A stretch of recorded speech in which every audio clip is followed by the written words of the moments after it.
Big welcome to Waco, Texas, Floyd Casey Stadium. It's a Big 12 finale between Oklahoma State and Baylor.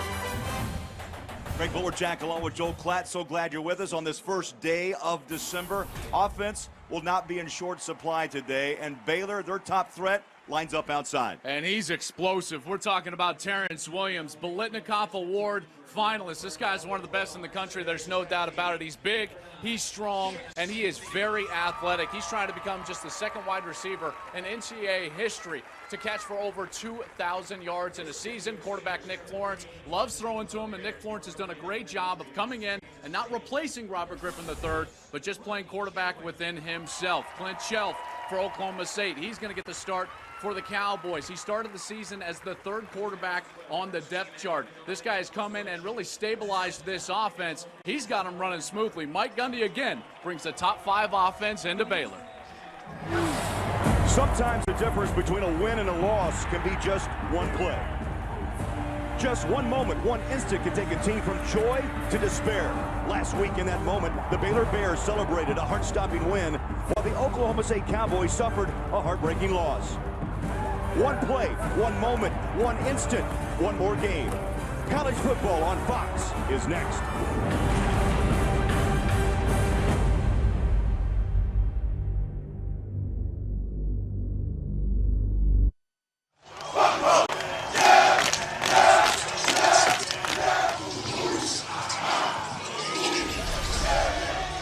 Fox College Football is presented by Reese's Peanut Butter Cups.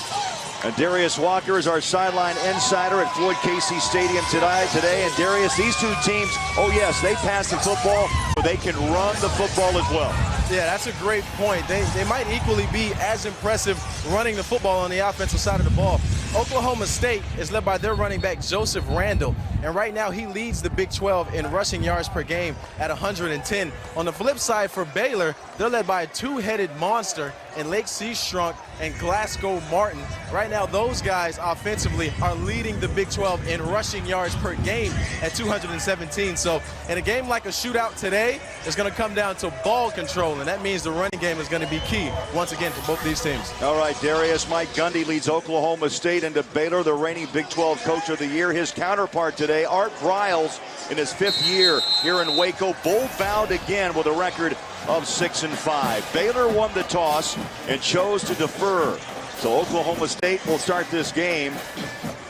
And Aaron Jones will try to tee it up on Joel. What is a windy day in Waco, Texas? Blowing right to left. They'll be kicking with the wind right here, which means Oklahoma State and Clint Chelf has got the opportunity to open up into the wind. Never fun for a quarterback. The only people that really care about the wind, quarterbacks and kickers. They're talking about it in the locker room, though, before the game. Trust me.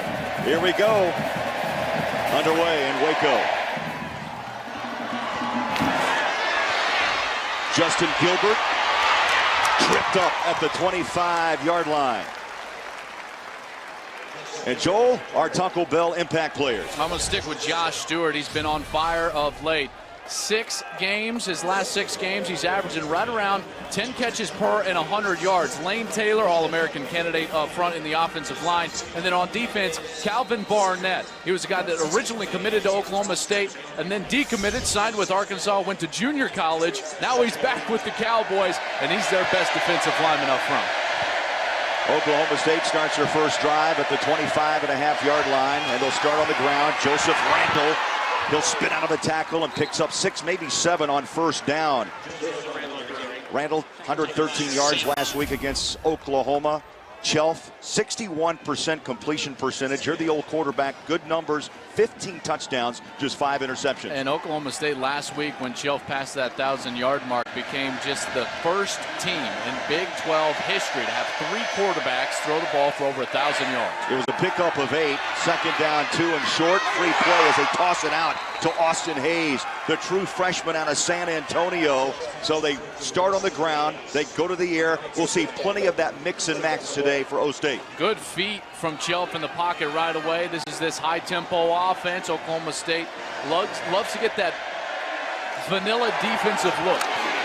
Pick up the 15. This time they run right up the gut and the heart and soul of Baylor's front line of Mason and Johnson. Lackey, the weak side will linebacker, with the stop.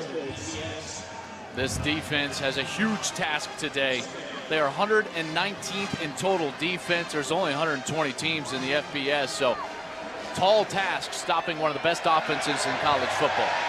Nose of that ball just past midfield at the 49-yard line. Shelf, good protection, throws up top, caught inside the 35-yard line and into a heavy breeze. That ball hung just a little bit, but the catch pulled down by Blake Jackson. Really nice throw. Shelf into the wind, and he delivers this ball accurately. Look at that tight spiral, good RPMs. Jackson brings it down for the first down. A gain of 14, back on the ground. Jeremy Smith gets the carry, and he'll bull his way near the 30-yard line.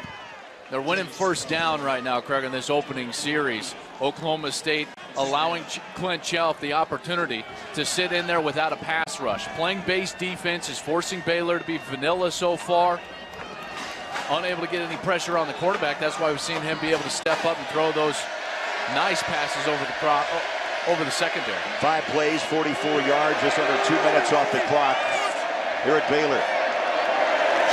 Shelf, quick throw, far side, pitch and catch. Hayes with his second catch, and another reception moves the chains at the 22-yard line. Joel, the Cowboys have great success on their first possessions. 45 points scored, 7 touchdowns, 1 field goal this season. That's just good game planning from Mike Gundy and the offensive staff. Todd Monken, the play caller, really doing their homework on Monday, Tuesday, and Wednesday, which allows them to have success on Saturday afternoon. Ball's on the Baylor 22-yard line. Shelf, one-step drop, throws a slant on the button, and the catch again. Jackson with his second grab.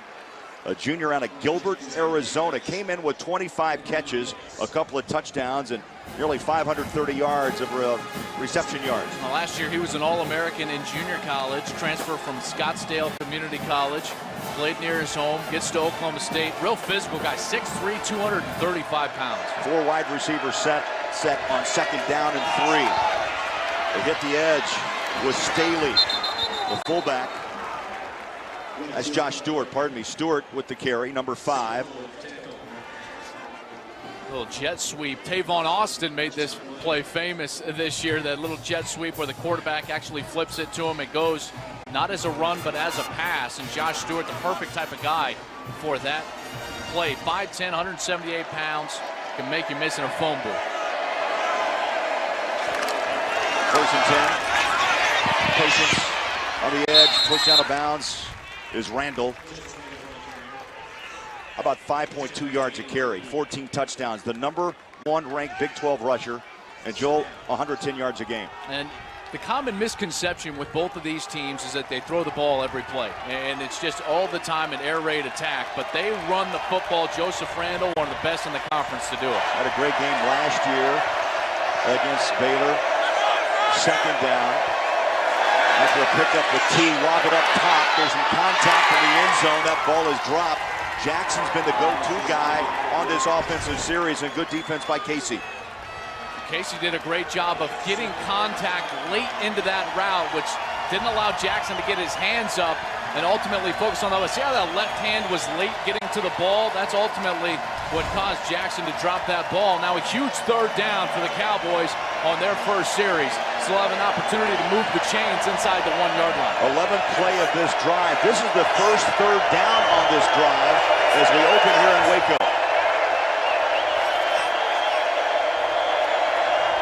Shelf, flags.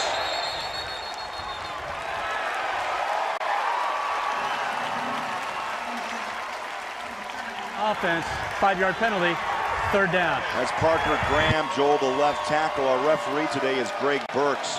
If needed, replay official upstairs is David Ames. And that brings up 3rd down and long.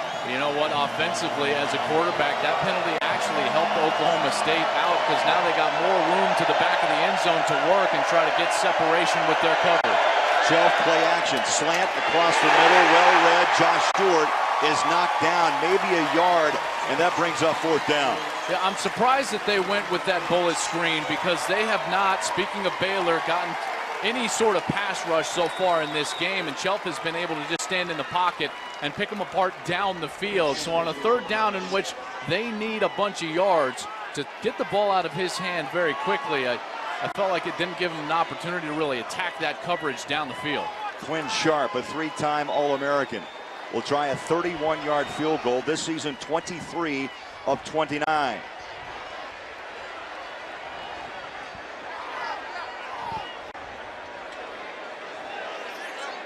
So a 31-yard attempt.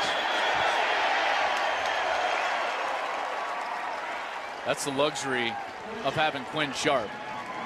Pretty much every team in America would have just called a timeout in order to save the yardage, especially kicking in to win. But they've got the three-time All-American, first among kickers in terms of scoring. Quinn Sharp, this should be no problem, even though it's a 37-yard field goal into the win. Between the hashes. Officially 36, low snap, kicks up. And good from 36. So Quinn Sharp scores and puts Oklahoma State on the board. And when we come back, our first look at the electrifying Terrence Williams. 89 receptions, 12 touchdowns. Baylor on deck next.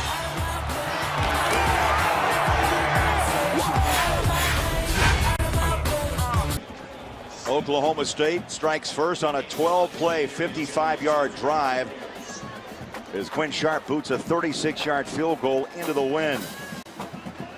4.5 minutes off the clock to start this game. But a good win for Baylor because Oklahoma State's so good in the red zone, and yet they were still able to force a kick. And I think in this game it's going to be a little bit like tennis in the fact that you just got to break serve. Both these offenses so good, so high-powered. Forcing a kick of any kind, even if that's a field goal attempt and they get 3 points, that's a quality defensive series for Phil Bennett and the Baylor Bears. Sharp, 69 touchbacks in college football this season. That ranks number 1 in the NCAA, and into the wind, still drives this ball a yard deep. Goodley brings it out for Baylor. Stacked up and dropped just inside the 20-yard line at the 19-yard line. And let's take a look again at our Taco Bell impact players. It starts on the outside with Terrence Williams. He is just flat a beast. He is a big guy and a mismatch at all times. Ivory Wade last year played tackle for RG3. Now he moved inside, and he's the center for Nick Florence. He makes all the offensive line calls in the middle. And Eddie Lackey, as a linebacker, last week was the Big 12's Defensive Player of the Week. Had an interception in that big win over Texas Tech up in Jerry's World in Dallas. That was 52-45 and a wild one against the Red Raiders.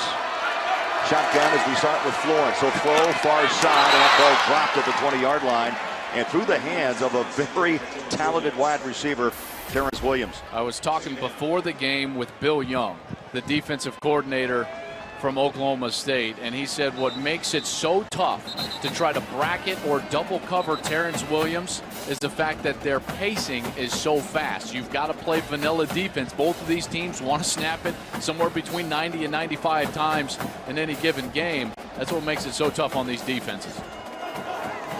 Second down, 10. Florence wants to throw. Wide open, 40-yard line. One tackle broken. Williams after the drop. First down, move the chains to the 46-yard line. 90th reception on the year for Terrence Williams. Watch this stem right there, and then he breaks to the outside. No chance for Justin Gilbert. A terrific route runner. It's one thing to be more athletic than everybody on the field. It's another when you're a technician like Terrence Williams. Terrific route. A gain of 27 yards. Baylor once more. Quick throw on the hands of Norwood. Levi Norwood last week with a 39-yard score against Texas Tech. Did I mention Baylor is the 5th highest scoring team in the nation at 44.4? And then did I mention Oklahoma State is 45.6, number 3? Could be a shootout in Waco. Down to the 42-yard line. Seastrunk had a nice game last week, Joel, against Tech with 136 yards on 19 touches. And he's added a great explosive dimension to this Baylor offense. A transfer from Oregon, had to sit out last year, so he hasn't played since high school. It's his first year playing since then. But late in this season, he's been fantastic. Cut back, middle of the field. Love what he did there. You see that hole that he saw. He takes it to the corner of the formation, really forcing that run back box to the outside, and then he cuts back inside the defender, always with a forward lean, and gets 5 yards. You saw that stat, the top 2 scoring teams in Big 12, the Big 12 Conference. That ball batted down to the line of scrimmage. Getting your hands up is so important. That's Ryan Robinson, the senior from Buford, Georgia. And he knows that that ball's going to be out of Nick Florence's hands quick most of the time. Getting your hands up is imperative against Baylor. 5 wide receivers set on 3rd down and 5.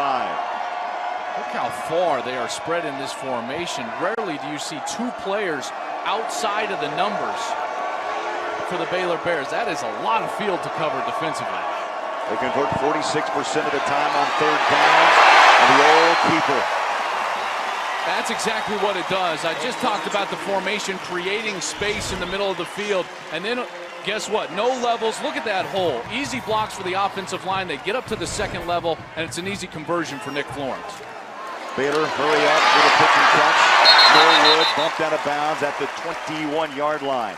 Oklahoma State, Joel, I'm watching the sideline. They're trying to rotate substitutions in as fast as they can. Very difficult to do. Very difficult, and Art Briles is one of the smartest in the business. You watch the percentage of plays that go towards the Baylor bench so that it makes it easier for him to substitute and go quickly and more difficult for the defense to do so. He's a very intelligent guy. 2nd down, 2. Florence on the play action and threw behind, incomplete. Williams, the intended receiver. You know, Phil Young, the coordinator you spoke to, he told us hard to play defense in this conference because of the number of snaps. Last week, Oklahoma State on the field 103 plays against OU. Glasgow Martin gets a carry. No gain, and that's Caleb Levy with the tackle, the middle linebacker. And he times the snap perfectly. Do you see how he jumps over a gap to his right, times the snap perfectly on his blitz, and gets in there for the stop. 4th and 4. They were trying to draw him off sides, and now Art Baylor is furious. He's going to have to take a timeout right now. He thought that he got the offsides call. Timeout. Wasn't able to get it. Now he's got a decision. Try to tie the score or go for it and keep his offense on the field. This will be a 39-yard attempt. His career in this stadium, 65%, 22 of 34. He's got the wind behind him. Aaron Jones. Did have 3 misses last week, Craig, so you wonder if that's entered into the mental psyche of Aaron Jones. Near hash, kicks up. And good from 39. So Baylor and Oklahoma State, they've traded early field goals. 3-3 our score in Waco. You know, Franklin had all that space, kind of like with Michael James at Oregon in that Noel Mazzoni offense at UCLA. And Stephon Taylor, he knows how to grind it out in between the tackles. He's got that Harbaugh edge to him, you know, kind of like Darius Walker. I remember him running the field. Darius, the wind down there, it seems like it's causing problems right now. Yeah, guys, it is a nice day here in Waco, but the wind has really picked up. Right now it's at 15 miles per hour, and it seems to have affected the play calling a little bit for both sides. We're seeing a lot of out routes, hitches, not a lot of deep balls, so both coaches being a little bit conservative and really calling plays for the win. That's a great point, especially when you're going into the wind. You know, I could see Baylor maybe taking a shot, but Darius is exactly right. I think that's might be why Oklahoma State were in that quick screen on 3rd down on their last offensive play of that last series. On a boot, picked, goodbye, walking in, touchdown Baylor, Lackey.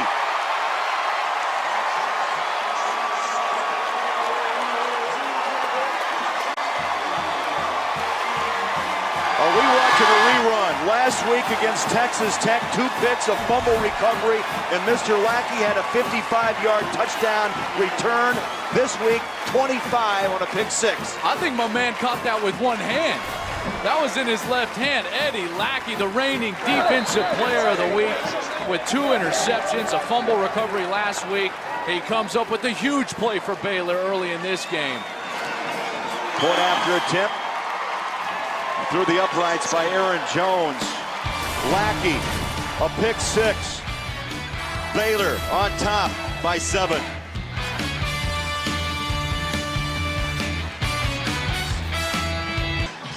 Lackey, what a couple of weeks, Joel, he's had. Last week a pick 6. This week he rumbles in from 26 yards. It's a 10-3 Baylor lead. This is a very similar pattern to a lot of junior college players. He comes in from Riverside as a JUCO transfer, and it's just a different game at this level. The Big 12 puts a lot of pressure on defenses, and it's a mental strain on guys that don't understand the league, and so the learning curve is steep at first, but you can tell Eddie Lackey has settled in, really understands the game well. Justin Gilbert brings it out. Second, third effort, and they'll mark him down at the 25-yard line. Let's look outside. I think Chris McAllister, he really brought the heat on Chelf. He did. He's the defensive end, and this is what this allows him to do, is there's no flow from the defense on the play-action fake. And Lackey's able to stay out on Josh Stewart and be covering him inside the passing lane. So a terrific game plan already devised by Phil Bennett, dropping that safety down, no flow over the top against play action, allowing their guys to cover on the outside. See if Chelf and Oklahoma State can bounce back. That was the 5th pick thrown by Chelf this season. On the ground they go with Joseph Randall, maybe a yard to the 25.5-yard line. Randall, 1,212 yards on the season for the junior running back out of Wichita, Kansas. Joel's had 7 games over 100 yards this season.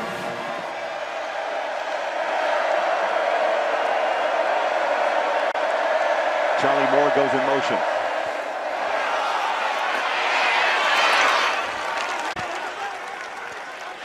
I think you're seeing this run game being called right now because of that last interception. They saw that they weren't affecting the defense, so they know they've got to get after it in the run game. On the ground they go again to Randall. Breaks it. Gets in that second level to the 46-yard line. Now remember, this club, Oklahoma State, they averaged 215 yards, Joel, on the ground. 5.5, nearly 5.5 yards a carry. Randall is just such a good and powerful back. 6'1", 200 pounds, very stout and quick. Perfect combination for a running back. 5 first downs for the Cowboys. Middle of that pile again. Randall, maybe a half a yard the hard way. He was knocked down by Chadwick and McAllister.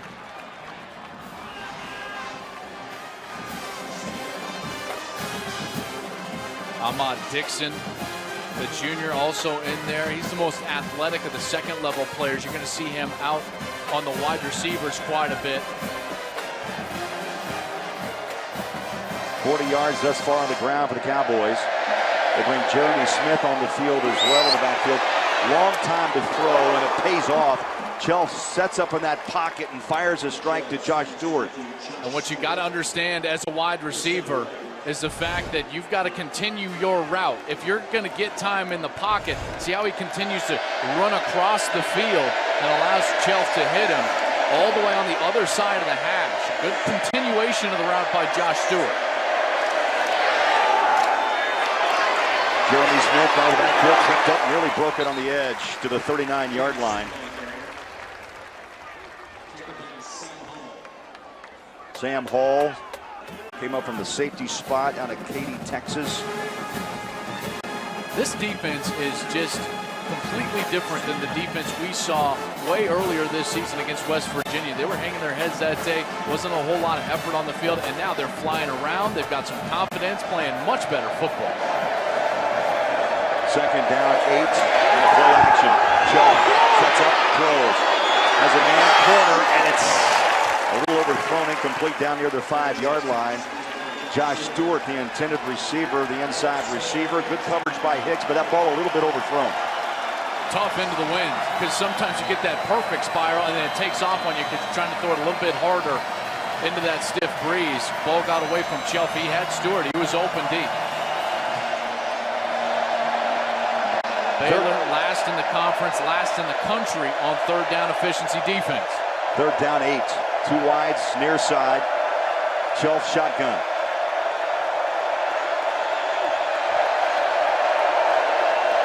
Five to snap, got it away. 2-step drop, calls up, incomplete, 4th down. McAllister tipped the pass, so he was pressuring on that last interception, and this time got his hands up and knocks it down. Yeah, the defensive end have been active in the pass game. You know, they haven't gotten to Chelf necessarily rushing the passer, but active on the play action, forcing the interception. Phil Bennett allowing those defensive ends to be more of spies in this game plan. Leaping up now to tip the ball. Good game plan right there. Allow Chelf to sit in the pocket, but when the opportunity arises, affect the play by spying the quarterback. Timeout as they're ready to try Sharp with a 56-yard punt. Cowboys want to talk about it. We'll be back. 10-3 Baylor. I know this will not be a punt. This will be a 56-yard attempt if Mike Gundy decides to stay with that plan. And why not? What a foot. The three-time All-American. Now they're going to punt. So they decide after the timeout not to punt. Or not to kick. Now they punt.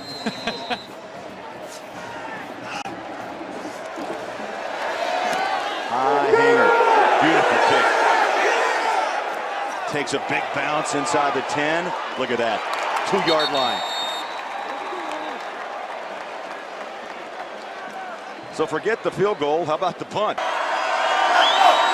Nick Florence has to stand 5 yards deep in his own end zone. Glasgow Martin breaks out in some breathing room at the 11. And this is how they describe Glasgow Martin. They say he's a heavy runner and he runs angry. Well, this was the definition of both right there. Packed up in your own end zone, forward lean behind your pads. Getting some yardage and breathing room, exactly like you said, Craig, for the offense. And now the first down of the series. Your goal backed up. If you're inside the 5-yard line, get 2 first downs. That's the goal backed up for any offense. Martin last week, 98 yards, a couple of touchdowns. And the win against Texas Tech. Florence throws. On the hands, Williams at the 25, maybe the 26-yard line. And that's enough for a first down. Justin Gilbert on the stop. Oklahoma State has not affected this offense whatsoever. They've been able to just go right down the field with the exception of that 4th down play on their first series.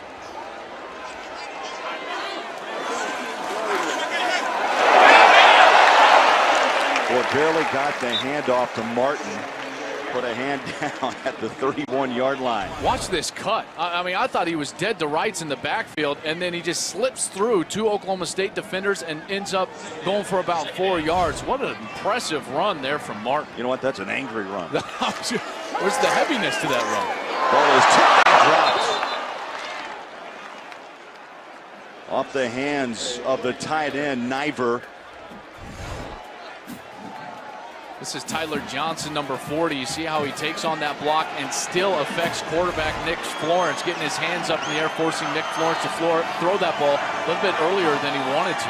5 wide receivers for Baylor on 3rd down and long. Florence takes a glance sideline. Under 4 minutes to play in the quarter. They're up 7. Florence flush from the pocket on the run. He'll tuck it. First down, 40-yard line. So he went through 3 Cowboys. He is a gritty guy. Listen, no one's going to mistake Nick Florence and Robert Griffin III as far as talent goes. Okay, we understand that. But this kid comes in here, and he is a gritty, tough guy.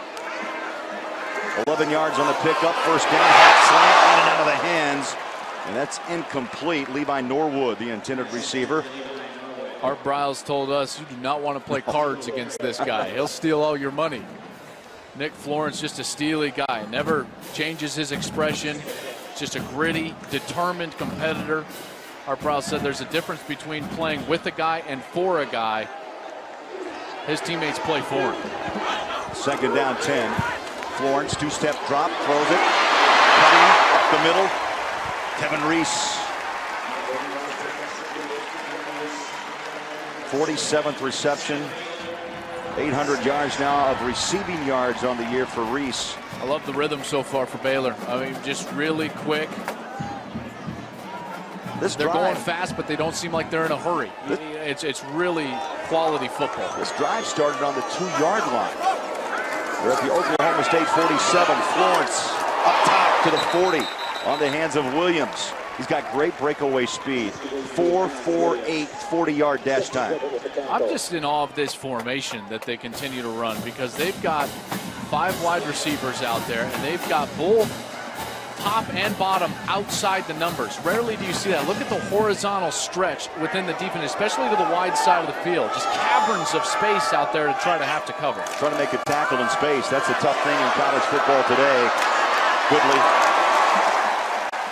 And is surrounded by a Cowboy. They corralled him at the 32. And there's no secret why they ran the ball that direction. All that space, there's usually 1 or 2 defenders out there with lots of responsibility both in the pass game and the run game. An easy handoff, and it's an easy 6 yards. Tremendous game plan and formation game plan from Baylor right now. These wide sets stretching horizontally, causing a lot of problems for Oklahoma State. Offensive coordinator Philip Montgomery continues to switch up his skilled players. He's struck in the backfield, but the pitch goes to Norwood, and he's bumped out hard at the 20, called the 19-yard line by Kevin Peterson on the corner. Disciplined football, and again, this drive at the 2-yard line has worked its way to the 18 of Oklahoma State. Seastrunk, big hole, 10-yard line, bangs his way to the 8. I'm seeing Shamil Gary and Daytwan Lowe in on way too many tackles. They're the safeties for Oklahoma State, number 8 and number 7. Each had 60 tackles coming into this game, and you see why. This front 7 has got to do a better job staying in their gaps and trying to stop this run game themselves. Well, the angry runner, Glasgow Martin, checks in. Keeper, Florence. Cowboys stay at home. Tyler Johnson with a shoestring tackle. Florence, You know, you Already a couple of nice plays from him. You know, you mentioned Florence. Now, he is a runner. He's had nearly 500 yards on the ground this year. He's ran 8 times into the end zone. You know, I don't know if that's necessarily because he's all that athletic as much as it is they put so much pressure on the defense with their formations that they create that space and then allow the quarterback to take advantage. Quick hitter, Martin throws his pads down to the 5, maybe the 6-yard line. The stop for Oklahoma State. That's a first down, Baylor. Under a minute to play in the quarter. Back on the ground. Inside the 2. Martin again. And he ran off a hit. Tyler Johnson hit him, but as you say, Martin runs angry. He just peels off a hit. Now second down and goal. Close. Touchdown, Martin.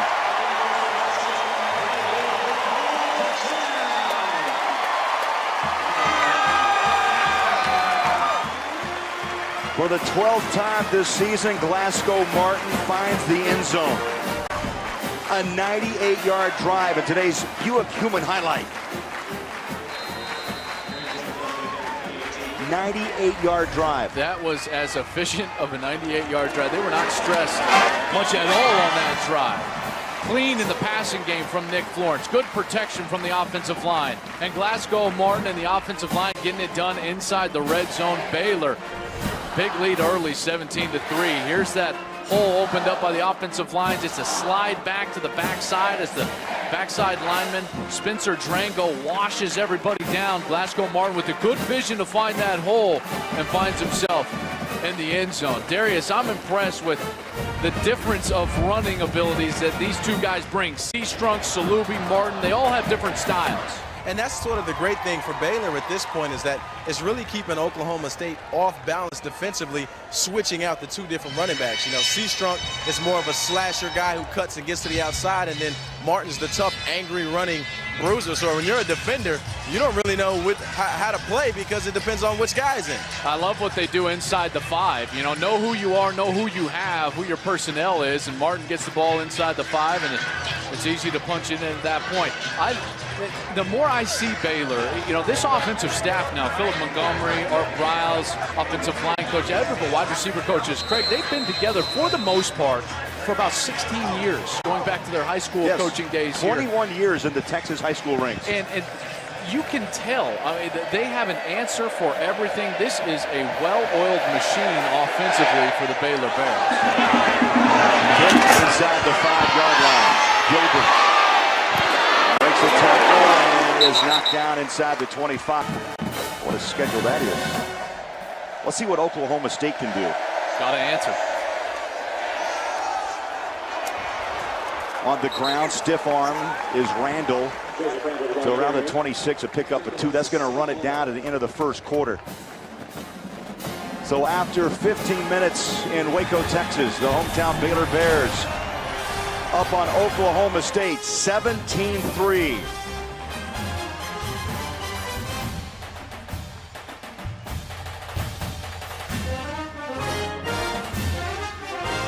Fox College Football is presented by Reese's Peanut Butter Cups.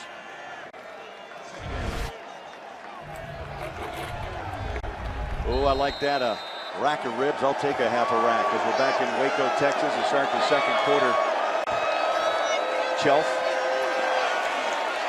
throws it far side, dropped, incomplete. Craig Bullerjack back along with Joel Platt, and right now Oklahoma State, those are the kind of plays you have to make. Yeah, especially here, especially against this offense facing Baylor. They have to answer on this series right here. It's imperative, especially after giving up that defensive touchdown to Eddie Lackey and then allowing Baylor to go 98 yards. It is imperative that Chelf right now answers this crowd. The momentum clearly with Baylor. Oklahoma State offensively got to find some run game, got to get some completions down the field. 3rd down 7 for the Cowboys. Down a couple of touchdowns. Pressure, throw, incomplete. That pressure again. McAllister has earned a game ball here in the first quarter or the first half of play. And his pressure again forces an early throw by Clint Chelf. And again, just a terrific plan by Phil Bennett. You know, early in the game, they weren't having a whole lot of success getting to the quarterback, but then he dials up a pressure on a 3rd down situation, knowing that they need to get the ball down the field. They get to the quarterback and get off the field because of it, giving their offense the ball back.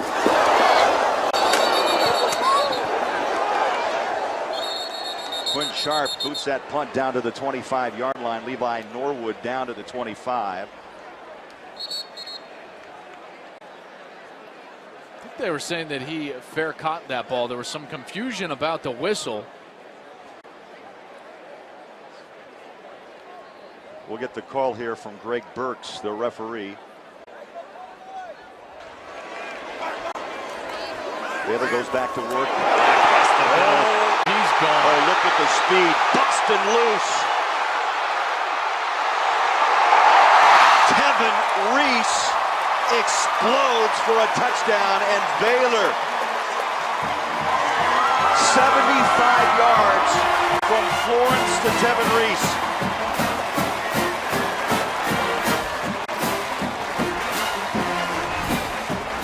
Here's the space I keep talking about, a safety off the hash.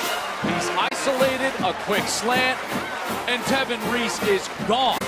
Oklahoma State does not have an answer for this empty set with everybody spread all the way outside the numbers. Way too much space being given up in the middle of the field. Baylor sees that, and they are exploiting that right now. Huge touchdown from Tevin Reese. Nick Florence and Baylor rolling along at home on Senior Day in Waco. Tevin Reese electrifying 75-yard touchdown, 24-3. 8th one-play touchdown drive this season. Darius Walker, Baylor can strike and strike in a hurry. Yeah, they just continue to control this game, you know, on both sides of the football, specifically in the line of scrimmage. As cliche as it sounds, the battle of the trenches is really who wins the game, and right now Baylor is dominating on both sides of the line of scrimmage. So the reason this game is going the way it is high-power offense. You give them some time, they're going to put up some points. Boy, this is a loose bunch, is it not, on Senior Day in Waco? This team been playing well. They got that win over Kansas State, which at the time was the #1 team in the country, right here in Waco. Taking Kansas State out of the national championship game, and ever since they have been playing great football. Really a tale of almost 3 different seasons within the season. They started off ranked, and then we actually had them when they went to West Virginia in that barn burner. They lost 70-63. That caused them to go in a little bit of a tailspin, but that win against Kansas State has brought right back. Signature win. Little chip, high floater. I saw a hand up, 30-yard line for a fair catch, and now a couple extra bumps, a push here, flags, multiple flags are out on the far side.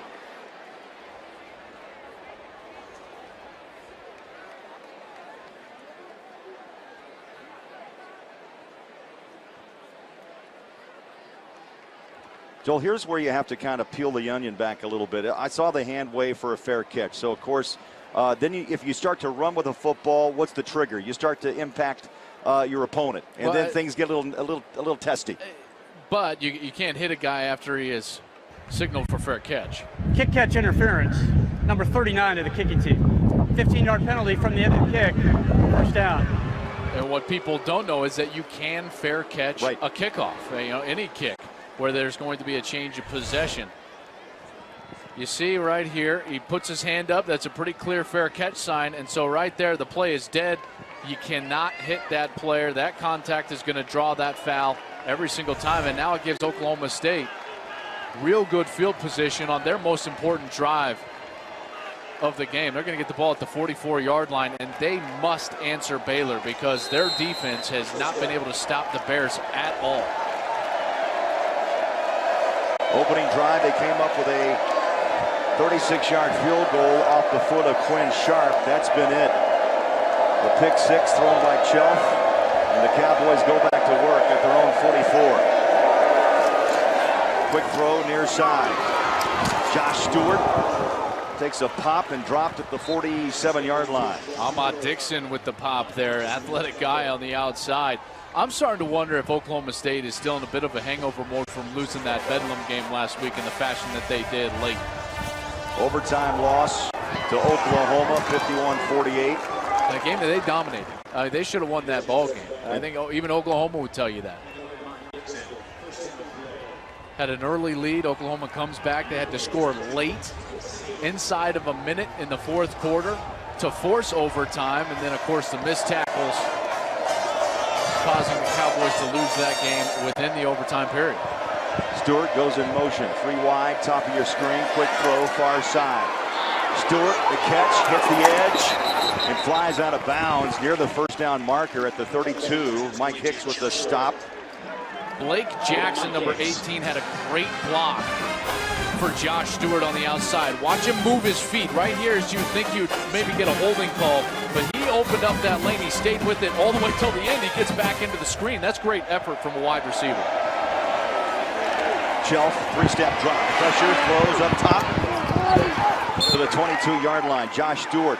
I didn't see a Baylor Bear within 7 yards of him. Real nice route concept. They had a couple of guys, Craig, running off the secondary, and then Stewart, all he did was fall out of his route towards the sideline. Chelf found him. Easy completion for the first down. Nice drive put together by the Cowboys, trying to answer back, down 24-3. Handoff, Randall, and a push, but I think his forward progress, they'll mark him at the 18-yard line. Out front was Seaton, the fullback, with a block. Mike Gundy told us that they'd like to run a faster pace offense, but they just don't quite have the receiving core, the experience in the receiving core in order to do that. You know, so much of this offense is wide receiver adjustments on the outside, and if you're playing very fast, it's tough to understand what the defense is doing, so that's why they've had to slow things down this season. Shelf, play action over the top in coverage, and that ball's incomplete.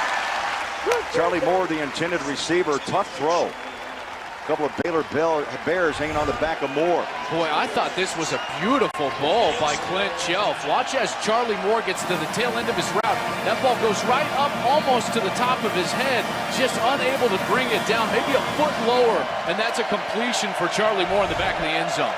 3rd down and 6 inside the 20-yard line. On the ground. Room on the edge. Picked up at the 15-yard line is Randall. Sam Hall, nice tackle. And now it's going to be 4th down, call it 3. 2011 last season, he's an all Big 12 player, hard-hitting veteran, preseason all Big 12, and he comes up with a huge stop there on 3rd down. Open field tackling, so important versus these spread offenses. You saw a great example from Sam Hall right there. They've jumped in J.W. Walsh. They like to run him in a package inside the red zone. So Walsh is in, opens the field, inside the 5 goes Randall. Sometimes you can be used as a decoy. Walsh did a nice job of accelerating out of that after he gave the ball, and he occupied some of the defenders. Randall found some open space. Walsh wants the edge, finds it, cuts in at the touchdown right at the goal line. He took the shot, falls in, and Oklahoma State answers when they had to. Huge drive for Oklahoma State. And J.W. Walsh putting his shoulder down at the goal line. That was quite a collision right there. Eddie Lackey came over from his linebacker spot. He's the one that laid that heavy hit on J.W. Walsh, but Oklahoma State gets the most important touchdown of the day so far for them. Boy, that was quite a collision. This play, though, will be reviewed. It's gone upstairs to our replay official, David Ames. Did the ball break the plane? I think the fact that the knee didn't go down, watch as J.W. Walsh, he starts to spin. Here's contact, and now he spins his back towards the end zone to bring that ball, which is in his right hand, towards the goal line. I think that this is going to be upheld because of that. Watch him spin, knee up, knee up, knee up, and he spins back. There's not going to be enough to overturn the touchdown call. This is going to stand.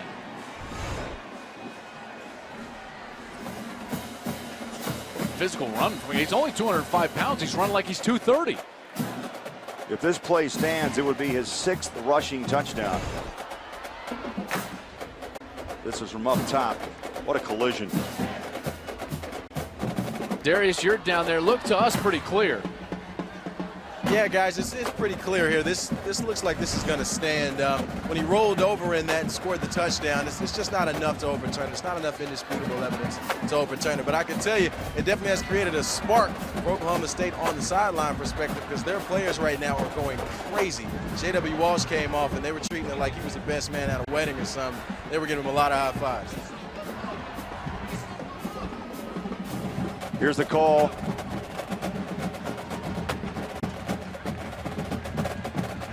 After review, the runner's elbow hit the ground. The ball is short of the goal line. Wow. It'll be second down. And let's take another look at this. That shocks me. Focus on the elbow. So his left elbow, they're saying, was down at the half-yard line. Tough to see the goal line in that look. I'm frankly shocked that they overturned that. That's not indisputable video evidence in my book. Walsh stays on the field in this run package in the red zone. High snap. He'll tuck and run. No question this time as he keeps his feet and give Walsh the touchdown. I love what they did there. Hey, you scored it the first time. Go back and get that one on your stat sheet. You know, you made a point. Walsh runs bigger than 205. He runs way bigger than 205. They bring him in as that Wildcat guy. Normally, those are guys like Blake Bell, who's 240 pounds at the University of Oklahoma. Not a guy 205. Quinn Sharp will try the PAT. He's 61 of 61 on the year. The point is up and good. So the Cowboys score their first touchdown, and they trim the lead here in Waco. 24-10. Baylor on top of the Cowboys. 10 plays, 56 yards. Cowboys answer. J.W. Walsh with a 1-yard run. Key play was that conversion on 4th down.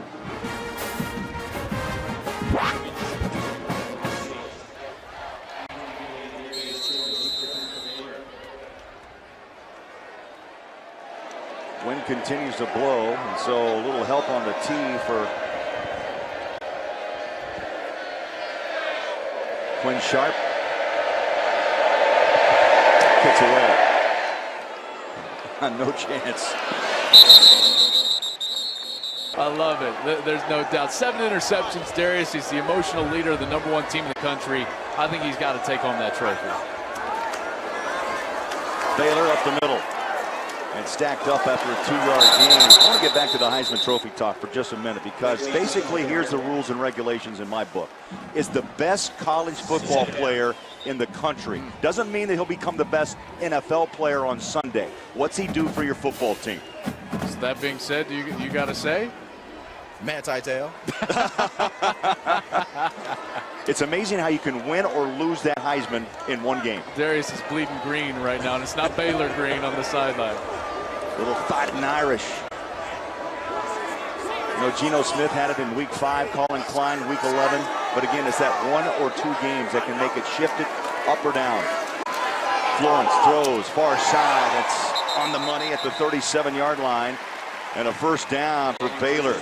Lanier Sampson with that catch, his 49th of the year. You bring up a good point about late momentum for the Heisman. Oh, absolutely. Colin Klein's the only guy going to be playing on that list. It's a good point. This weekend. Manti is done. Johnny Manziel is done. And Colin Klein's got that big game, a pseudo league championship opportunity for them against Texas at home. So he's got a real chance. If he goes out there and really blows the doors off the Longhorns today, I think Colin Klein can put himself maybe back in that driver's seat. Took a high one right up top of the numbers. Is that a flag? Yep, late one. Now, this is going to be interesting on the slide. Kind of hard to pull up as a defender wherever that hat hits. It just seemed like a late, awkward slide. I don't know if you can expect the defender. Maybe they'll say he was leading with his head, but he goes in, see how he goes to the side, and he actually goes with his shoulder, and he's not even trying to target Nick Florence high. Interesting discussion here, but the flag clearly out. There is no foul. The contact is with the shoulder. All right, see, the officials. That's a great decision. They huddled, they discussed it. That's job. a right call. You're right. That is an excellent job by this crew. Because I thought it was a late slide, and then he tries to pull up, and he goes with the shoulder, and he goes low. That's exactly what they're trying to do with defensive football right now. That's a terrific job by this officiating crew. 49-yard line goes Florence on the play action. They toss it out far side, and it's on the hands of Reese. And remember, Reese had that explosive 75-yard touchdown to make it 24-3 on their last possession.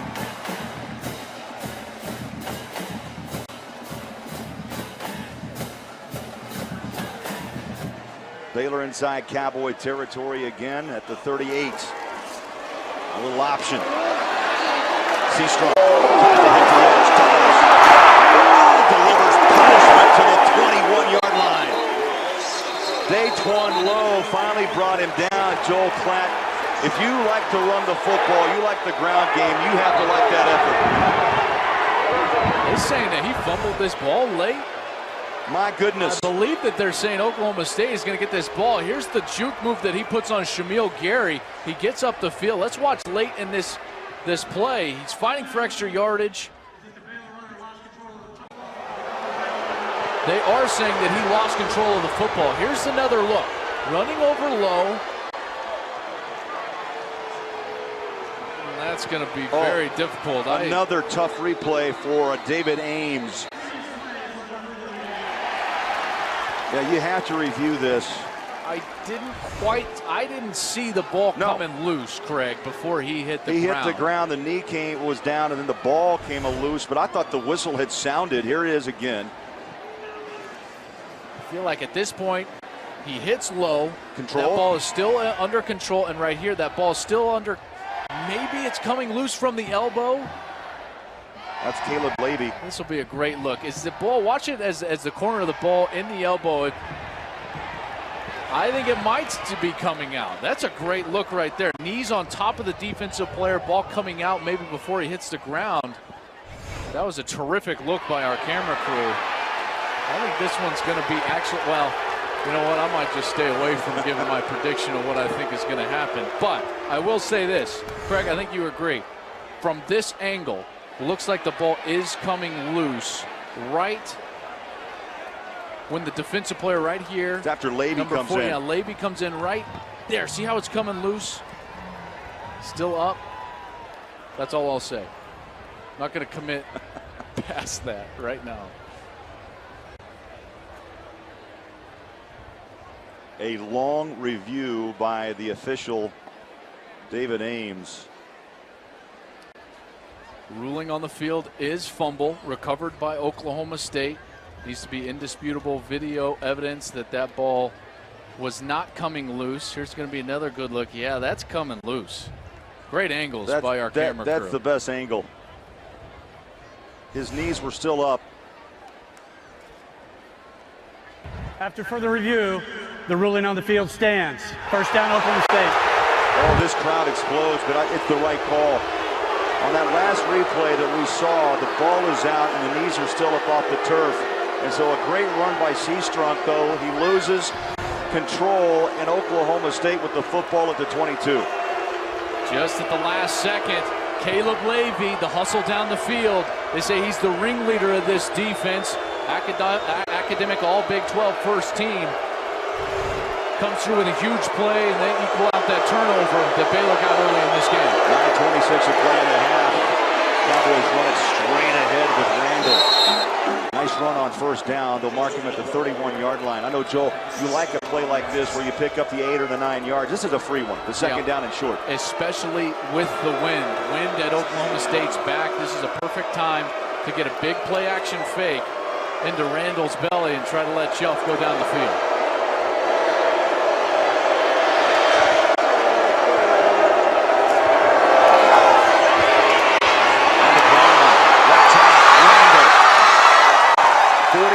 Yard line. He broke it at the line of scrimmage and exploded past Hall and Hicks, who finally brought him down at the 44-yard line. A pickup of 26 yards. Watch this move he puts on Lackey. Wow. You talk about some jukes. Shelf now goes to work and overthrows on the far side. It was Isaiah Anderson, number 82, the intended receiver. Let's go back to that run quickly. Eddie Lackey was in the hole. He was in perfect position. This is when Randall just throws the jukes on him and gets outfield. Randall back-to-back 1,000-yard seasons. Last year, 1,600. This year, over 12. Three wide receiver set, top of your screen on second down and 10.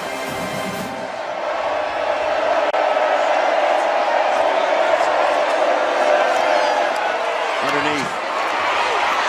Austin Hayes, the freshman. He takes a pile of bears with him to the 31-yard line. We talk about the receiving core of Oklahoma State. They lost a couple of players early. They've had to play some freshmen. One is Hayes, the other is Blake Webb.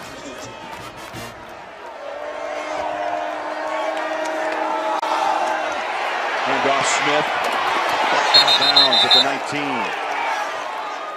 How about this mix of run and pass for Oklahoma State? And you start getting that rhythm. You know, you get a couple of first downs and you start rolling this fast tempo in. The defense gets tired. They get more vanilla in their basic defensive looks. It becomes very easy to move the ball. Smith again gets a carry right up the middle, spins out of a tackle to the 15. I think this is where I see the biggest difference between these two teams offensively. In the red zone, Oklahoma State doesn't have the Terrence Williams type character to throw the ball to on the outside. It's tougher. They've got to run the football more. Joseph Randall back in the game in the backfield with Clint Shelf. Had a two-play break, fresh legs, right alongside Shelf on second down. Now he'll line up behind Shelf. Gets the ball. Stuffed. They lose maybe a yard. Back to the 16. Lackey makes the initial hit. What a game he's had. He's been in the backfield a lot this season, Joel. 7 tackles for losses. There's that second level. You've got Eddie Lackey, Chris McAllister, stacking up that run game, forcing a huge third down opportunity now. Clint Shelf. He's got his favorite wide receiver, Josh Stewart, in the slot, low part of your screen. In the gun. Shelf, three-step drop, looks at the end zone, fires up top, and a touchdown for the Cowboys. Josh Stewart brings it down, his 7th touchdown catch of the year. What a drive from Oklahoma State. Now that's an answer, taking the turnover and going right down the field and sticking it in the end zone. Quinn Sharp will try the PAT.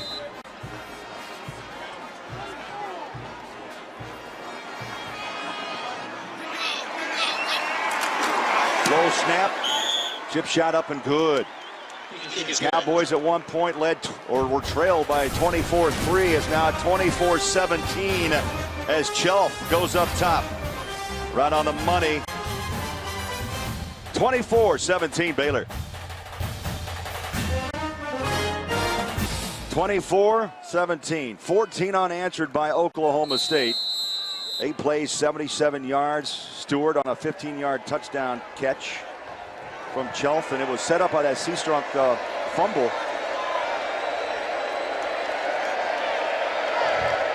So after trailing 24-3, Oklahoma State making a game of it here on the road against Baylor. The kick, no return, out of the end zone. It's been amazing to watch that guy work. One of the best to ever lace him up. Keeper. Florence out in open space, and Robinson pulled him down from the collar. A flag's out.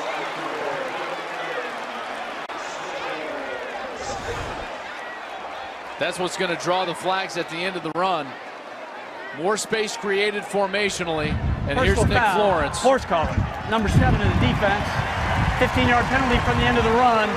First down.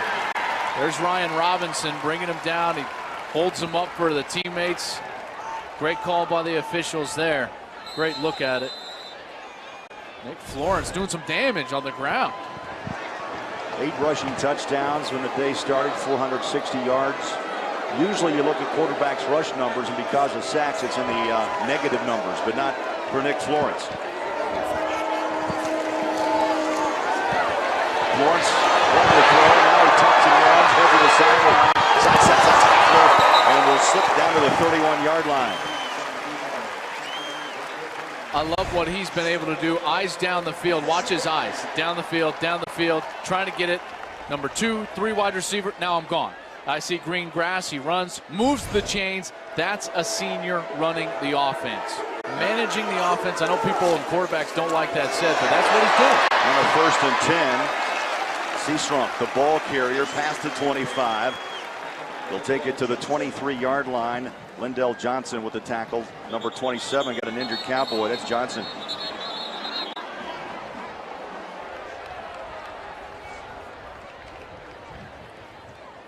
Sophomore out of Plano, Texas.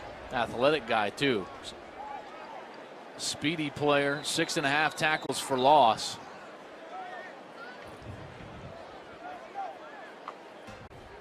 Well, the good news is Lindell Johnson was able to walk off the field. How? I don't know. There's the replay. He's the one coming over the top. That did not look good. Tried to hobble himself off the field, but he did, during the break, under his own power, walk off the field over the table for evaluation. Glasgow Martin checks in the Baylor backfield on 2nd down.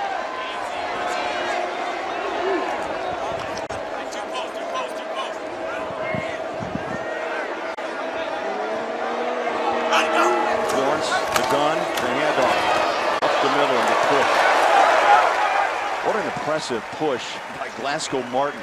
I mean, Joe, he stopped seriously at the 22-yard line. They finally take him down at the 18. Forward lean is so important. Patience, all those things that are intangibles for running backs. That's what Martin has. Trying to keep his feet. No gain. 2nd down.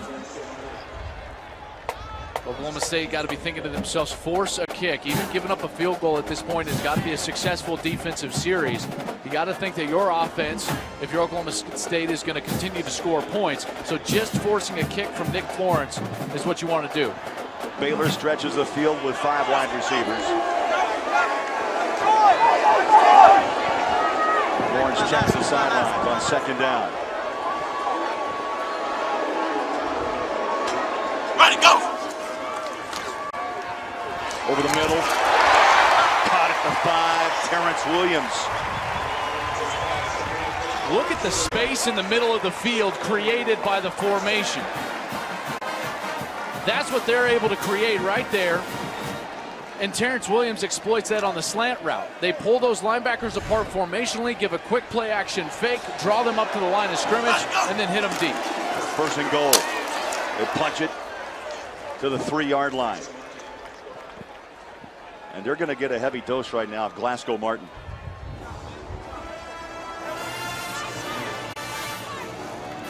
It was successful once already. Why not stick with it? Such a heavy runner, runs angry. Glasgow Martin inside the 5, always a good option. Scored from 2 yards out at the end of the 1st quarter to make it 17-3, and the Baylor Bears knocking on the door again. Clock's under 4 minutes here in the 1st half.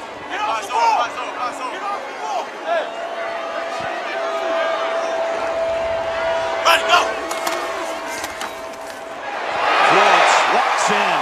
Touchdown, Baylor.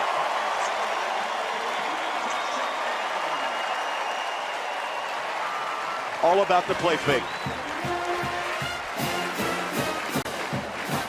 Not just the play fake, but the time committed to him. Watch him ride all the way for about 1.5 yards, gets the defense to commit, and then pulls that ball and gets it into the end zone. That's excellent execution from Nick Florence.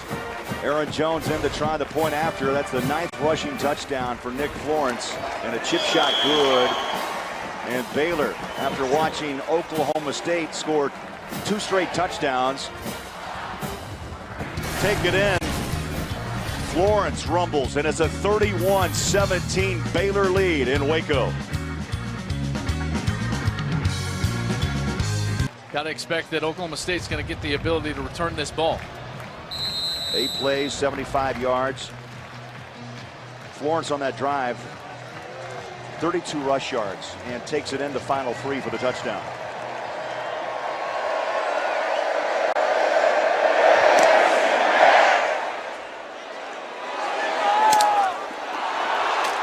Ball comes out. Gilbert had it. That ball kind of died on him because of the wind. And let's get an update, injury update. Lindell Johnson. Darius, what's the latest? Well, the latest is that, I'm going to say that I wish I had his knees because, yes, it looked awful from the sideline view as well. But the training staff tells me that he's going to go back in the game. It's a little sore, but he's got some serious flexibility in his knees. Oh. Got the brace on. He's suiting up. That's crazy after what we saw. Randall and Smith will be in the backfield alongside Shelf here with 3:30 to play for Oklahoma State. They toss it in round. Here comes Josh Stewart with blockers. 40, 45, 50. And out of bounds goes Stewart at the Baylor 49-yard line. How about your quarterback out throwing a block? He's trying to. I don't suggest it. I used to act like I was just behind the play. You know, like, I'll catch up. I'll catch up, guys. Clint Shelf getting out there in front of the play. Another quick first down for Oklahoma State. Really winning the battle on first down offensively. 25-yard gain inside Baylor territory. Shelf all day to throw. That goes through the hands. Hicks has it for Baylor, and they'll take it to the 44-yard line. Joe, I think we'll see that ball was a little high on the release, through the hands, and the interception. If you don't get on top of the ball as a quarterback throwing with a wind like this, the ball can rise, and that's exactly what happens to Josh Stewart. Josh Stewart tries to climb the ladder to get it through his hands. And Baylor opportunistic with Mike Hicks, his 2nd interception on the year.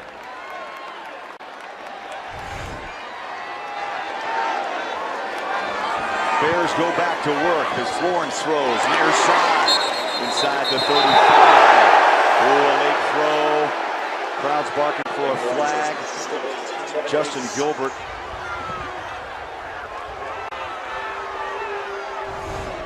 Playing a little angry. Well, you be the call here. Out of bounds. Did he throw him down after the whistle?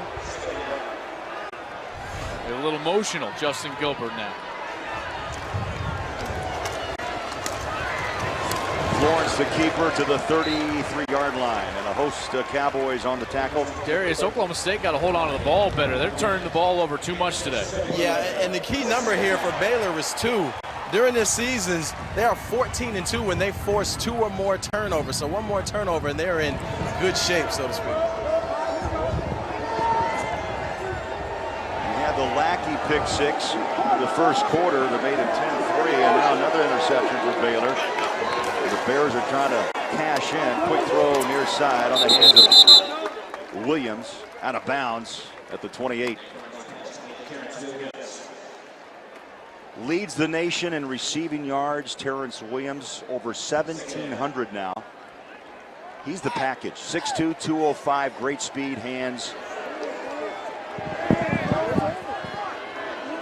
Clock rolls up on 2 minutes to play in the first half.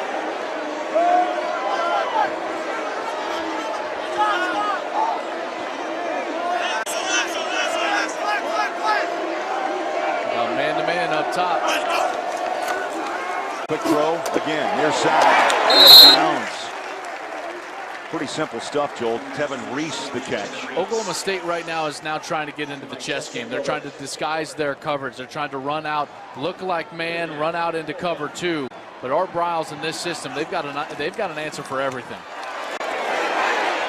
Seesaw runs out of a tackle. Ryan Robinson, though, second effort, stayed with it.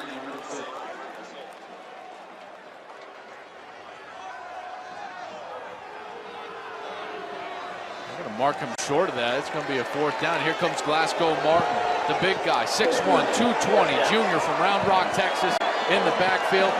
Expect some sort of option with him and Nick Florence. He's on the left side of Nick Florence. Baylor 19 of 25 on fourth down conversions this season. Snap goes to the quarterback. Going to be close on the spot. Martin tried, in fact, he left his feet and tried to dive up and over. Looks like he got it by that spot. If he got to the 22-yard line, it looks like it was going to be a first down, and there it is. First down for Baylor.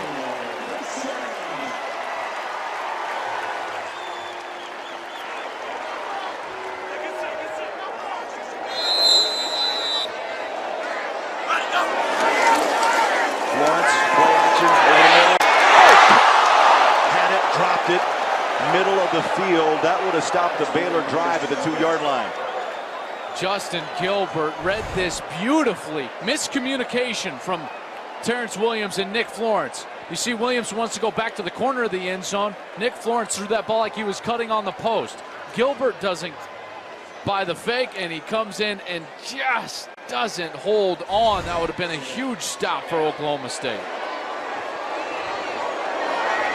Second down.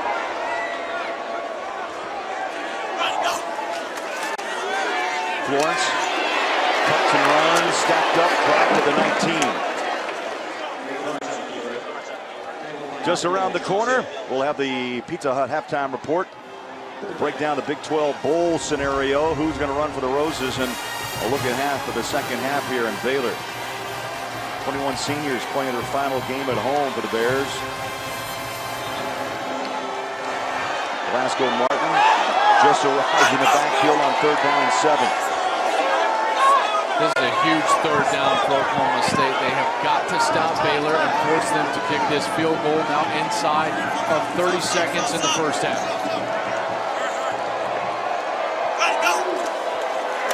Florence throws near side and up high for the catch. We're going to mark him at the 11-yard line.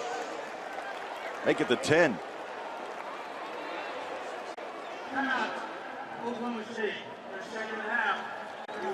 Cowboys want a timeout.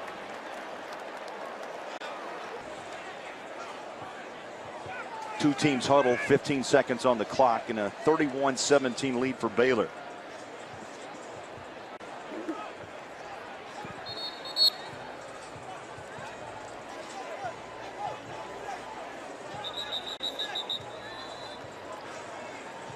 So, Joel, the strategy's been decided.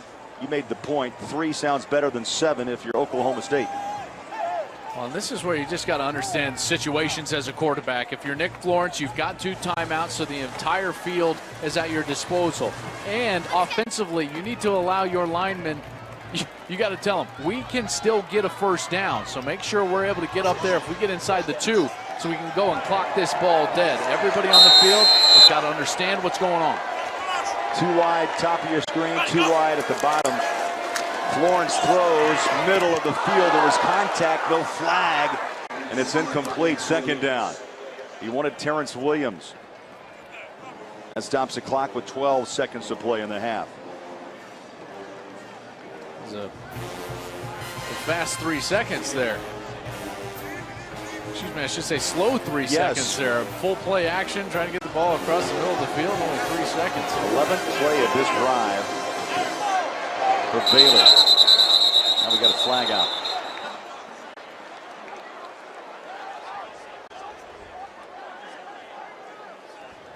False start, number 78 offense, 5-yard penalty, second down.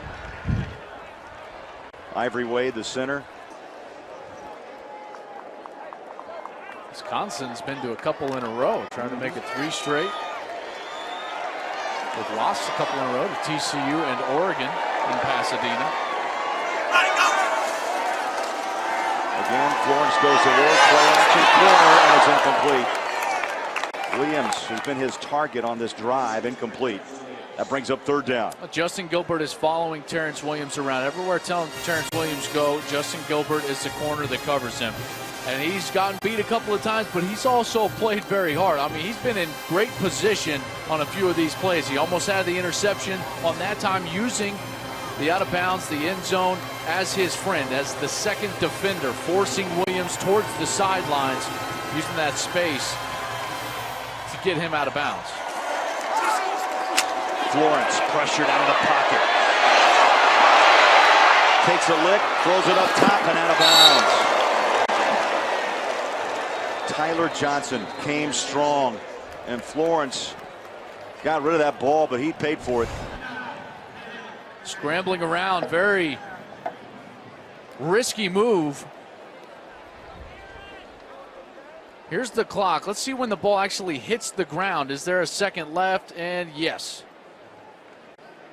But risky move. I mean, that clock could have run out on him running around back there trying to make a play. But as a quarterback, you got to understand your team still has a field goal opportunity. You can't take that away from you. You don't want to take a sack. You don't want to turn the ball over.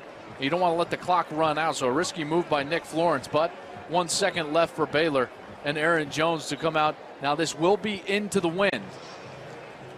This ball placed at the 24. This will be a 34-yard attempt. He hit from 39 in the opening quarter to tie the game at 3.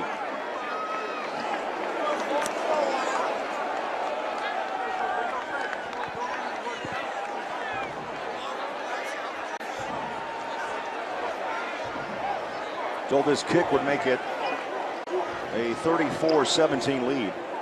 I think Mike Gundy may be arguing that the clock ran out, because he's pointing at the clock right now.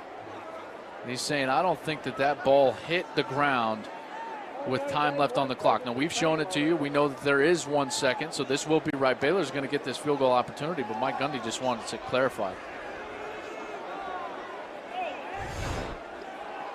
There's the game clock. Right lower part of your screen, and it's when the ball hits the ground. There's a second left, and it's still good. So the challenge is on, and David Ames will take a look upstairs.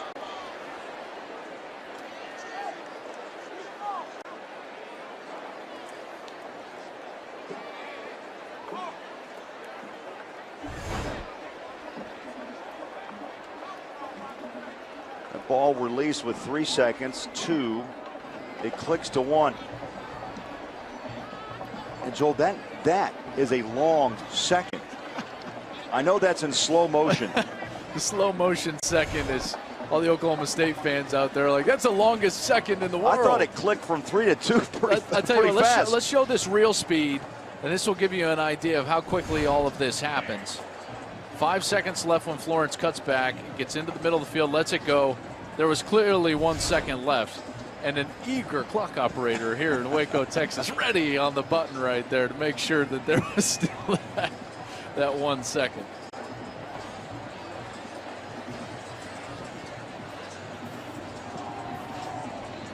Looks as though the 1 second call will stand, and the field goal attempts will come for Baylor. Well, if you're Mike Gundy, why not? You know, I mean, this is a critical point here. Here's Greg Burks.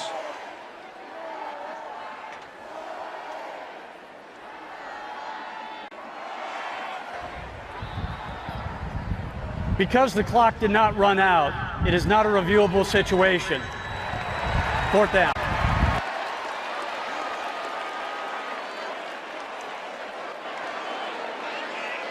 So they went to the review, but it is not a reviewable situation. So the field goal opportunity now from 34.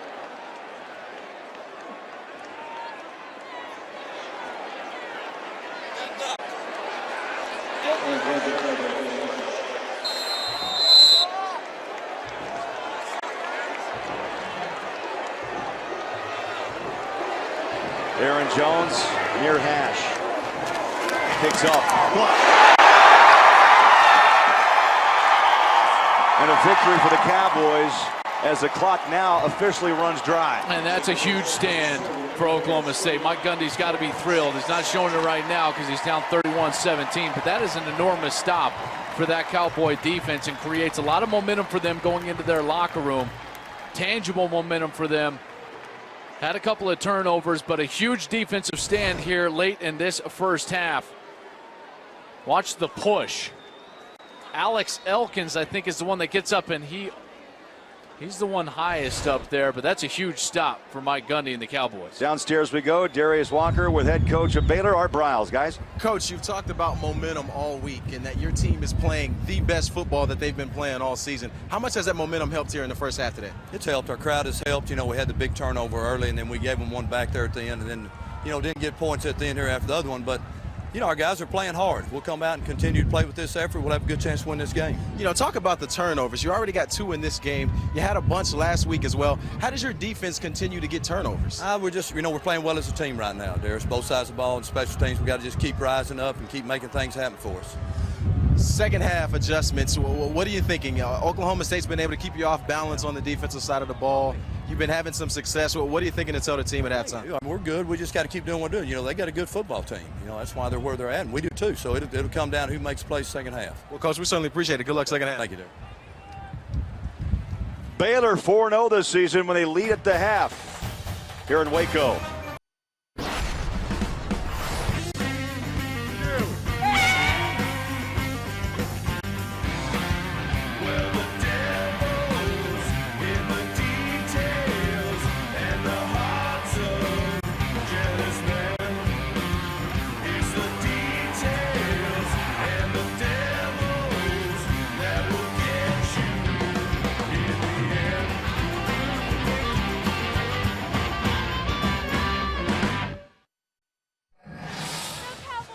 Just moments away, start of the third quarter here in Waco, Texas on Senior Day, and Baylor on top of Oklahoma State 31-17. Craig Bolerjack along with Joel Klatt. Let's get right to it. Turnovers, really a big story in half number 1. 2 interceptions that Oklahoma State threw in this ball game, and in the 6 previous meetings between these 2 teams, they had not thrown 1 interception. Very lopsided towards Oklahoma State in those 6 games, but early in this game, Eddie Lackey, pick 6 off Clint Shelf.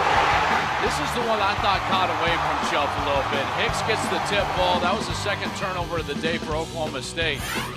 Didn't end up hurting them because Baylor wasn't able to put up points at the end of the half, but as you can see, our Geico stat comparison for the first half, rush yards just about even, right where we thought they would be. Both these teams love to run it. Baylor, 226 yards passing, 379 total, and 23 first downs. Oklahoma State has got to lock things down defensively here in this second half. Time of possession, 14:32 to 15:28. Baylor will have the football to start the third quarter, and they have the lead of 31-17.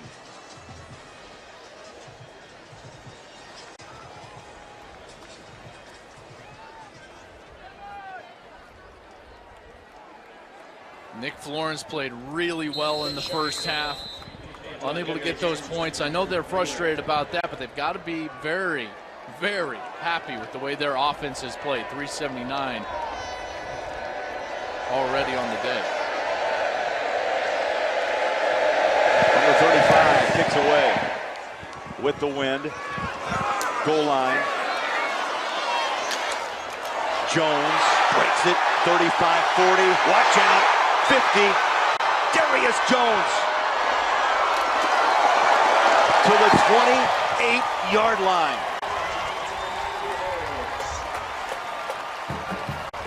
An explosive return, and with a big lead of 31-17, one away to start the third quarter. I love the decisiveness of this return. I think that's one of the best attributes that any returner can have. 73 yards, and it's because right when he sees the hole, he's gone.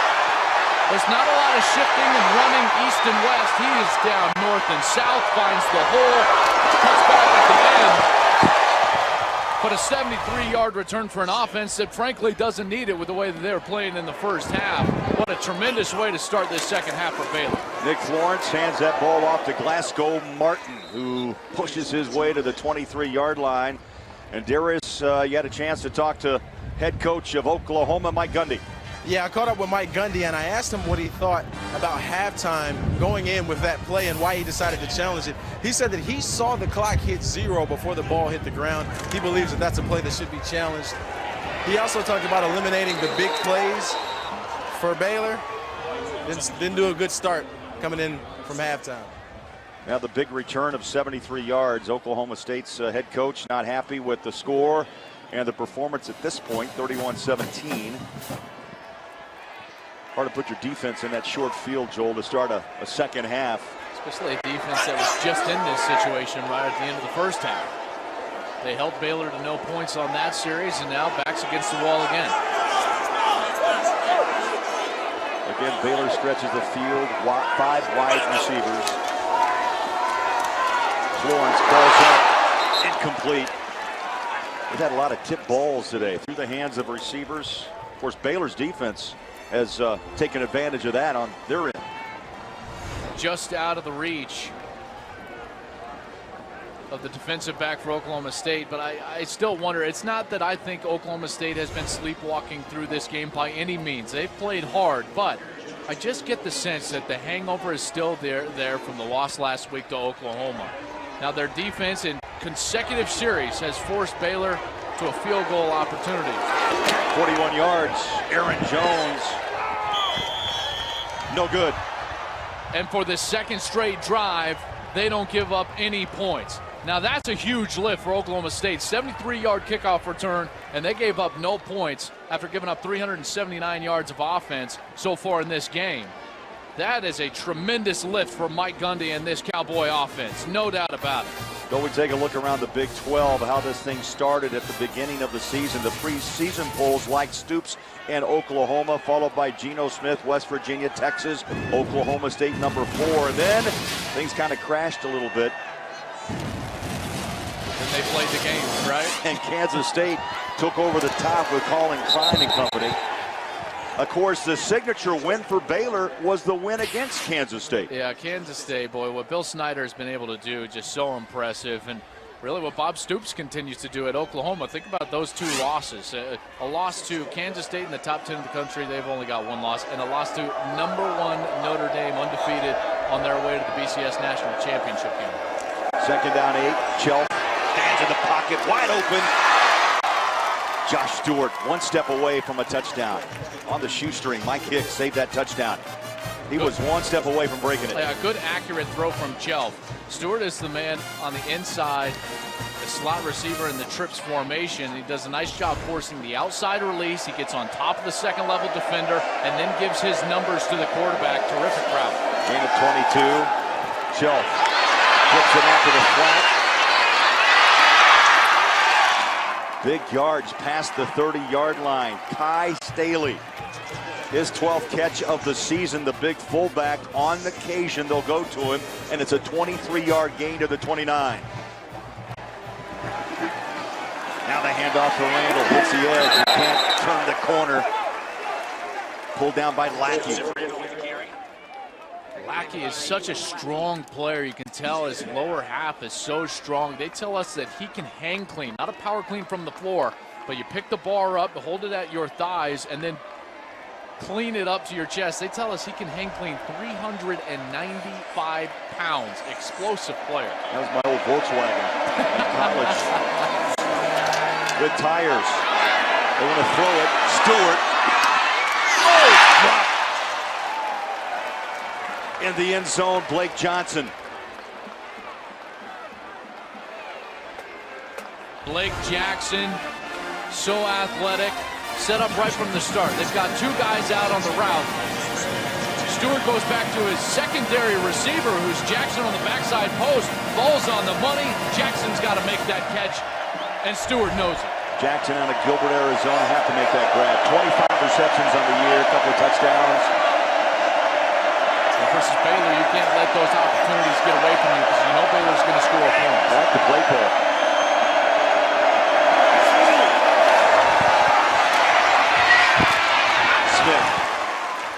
inside the 30 to the 26-yard line. Mike Hicks, we called his number, named quite a few times today, number 17. And you knew that play call was going to frustrate Mike Gundy. They got the look to run it. They decided to run it and take the field goal, but running the ball on 3rd and 10+ yards, that's a frustrating proposition for any coach. But when the defense gives you that look, I guess you got to try it. Officially 43 yards for Quinn Sharp. His longest 51 this season. Kicks up. And good from 43. The 3-time All-American. Points on the board for Oklahoma State. 31-20 Baylor on Fox. Looking at the quarterbacks have compared today, pretty comparable. Florence has had a big day. Chelf with just those 2 interceptions. The first one, the bad one, that got taken back for a touchdown by Eddie Lackey, and then the tip ball. But Chelf has settled down, it seems like. That last series was a pretty quality series, and they had the opportunity with Blake Jackson in the end zone off the Stewart pass, but they were unable to haul that one in. Goodley and Jones set to receive the kick from Quinn. Goal line. Goodley to the 30. How about Manning, Elway, and Fox talking about football in Denver? I bet you those 3 will bring up one of those pass rushers that Howie's going to talk about, Von Miller, who's doing an excellent job. Of course, everybody from these parts down in Texas know what a sensational player Von Miller was from Texas A&M. Baylor starts his drive at the 30-yard line. Quick throw, slant, pick up 9 to the 39. Norwood makes the catch. Now A&M will most likely be represented as at that Heisman finalist ceremony in New York with Johnny Manziel. Into the pile and thrown back. Florence wrapped up by Tyler Johnson. This defense trying to use that momentum. They're a step faster right now than they were earlier in the game. Earlier in the game, this formation, this wide formation that I keep talking about, top wide receiver and bottom wide receiver outside the numbers. Oklahoma State was having a real hard time with it, but playing much better right now. On the option, 9 yards, Seastrunk.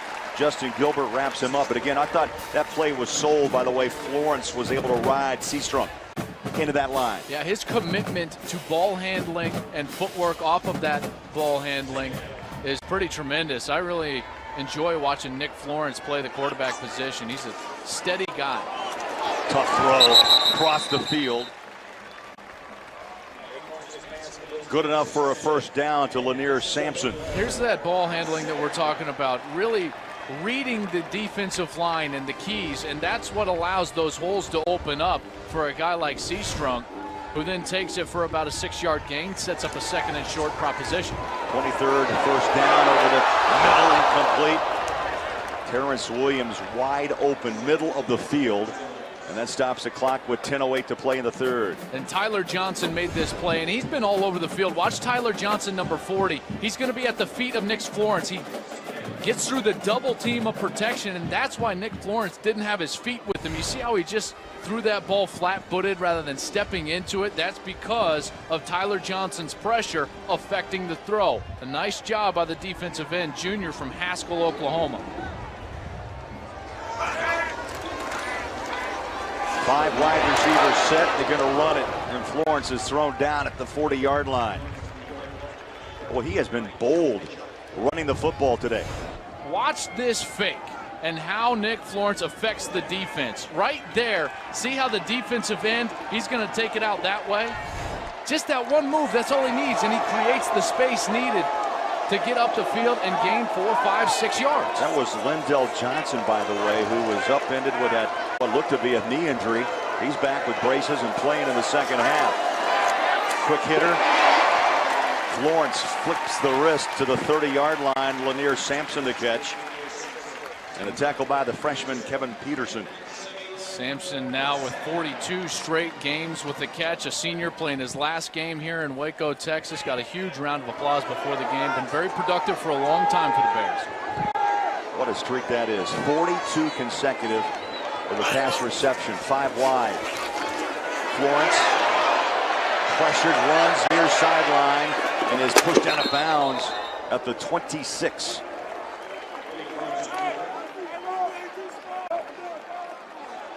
What an asset for a guy like Nick Florence, because it was a good pass rush. Empty set means you only got the 5 guys in front of you to protect, so you've got to protect yourself. Nick Florence is able to do that, plus he gains 5 yards and creates a 2nd and 5.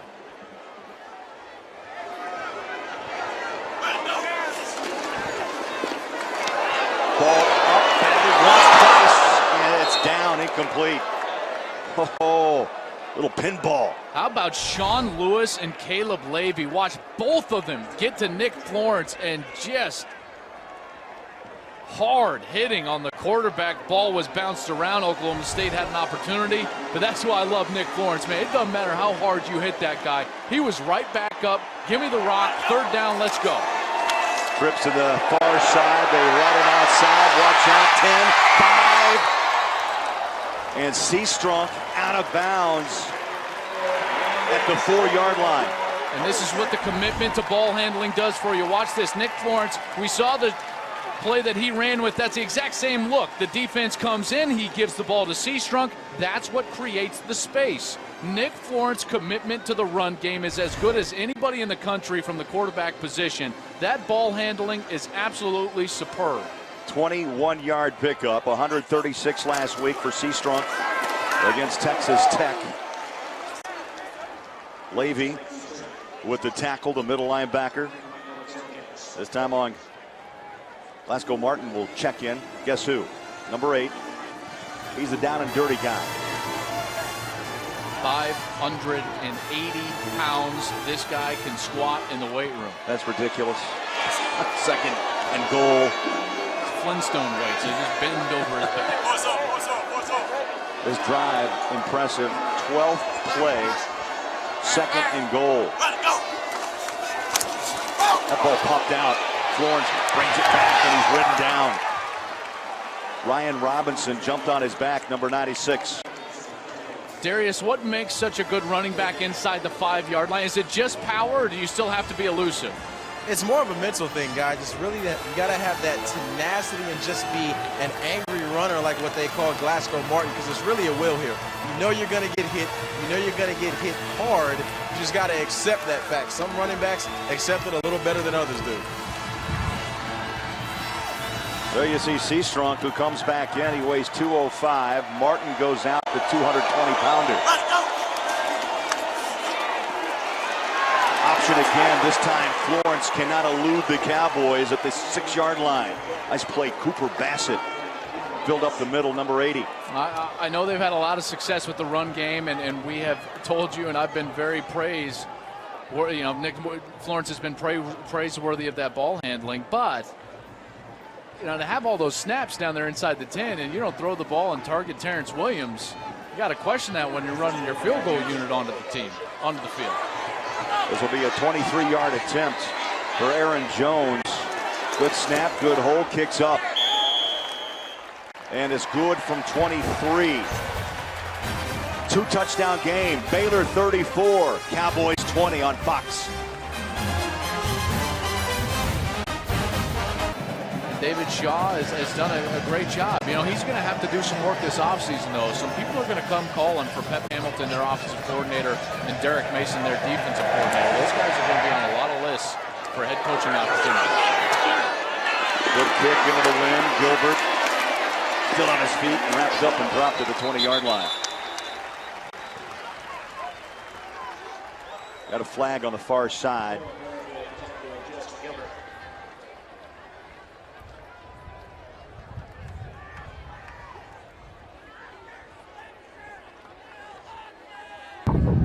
Offside on the kicking team. 5 yards, previous spot, and re-kick. You can hear the wind blowing down on the field, so let's do it again. They'll march him back 5 on the offsides call.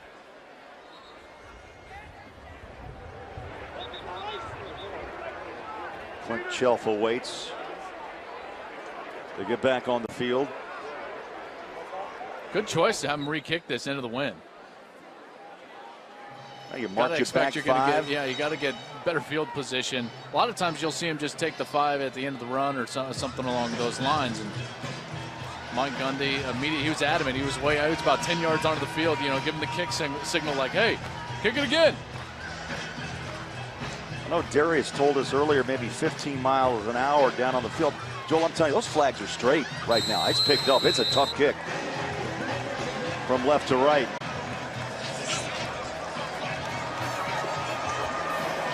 So Aaron Jones will try it again. Punches it short. Oh, it takes a wicked hop. It's out. And a pile up at the 30-yard line. And a lump in the throat of Mike Gundy, the size of that football.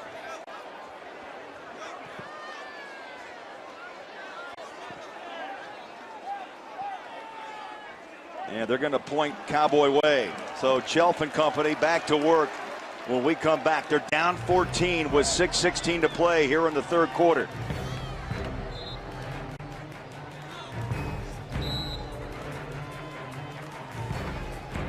Oklahoma State, Baylor. Waco, Texas.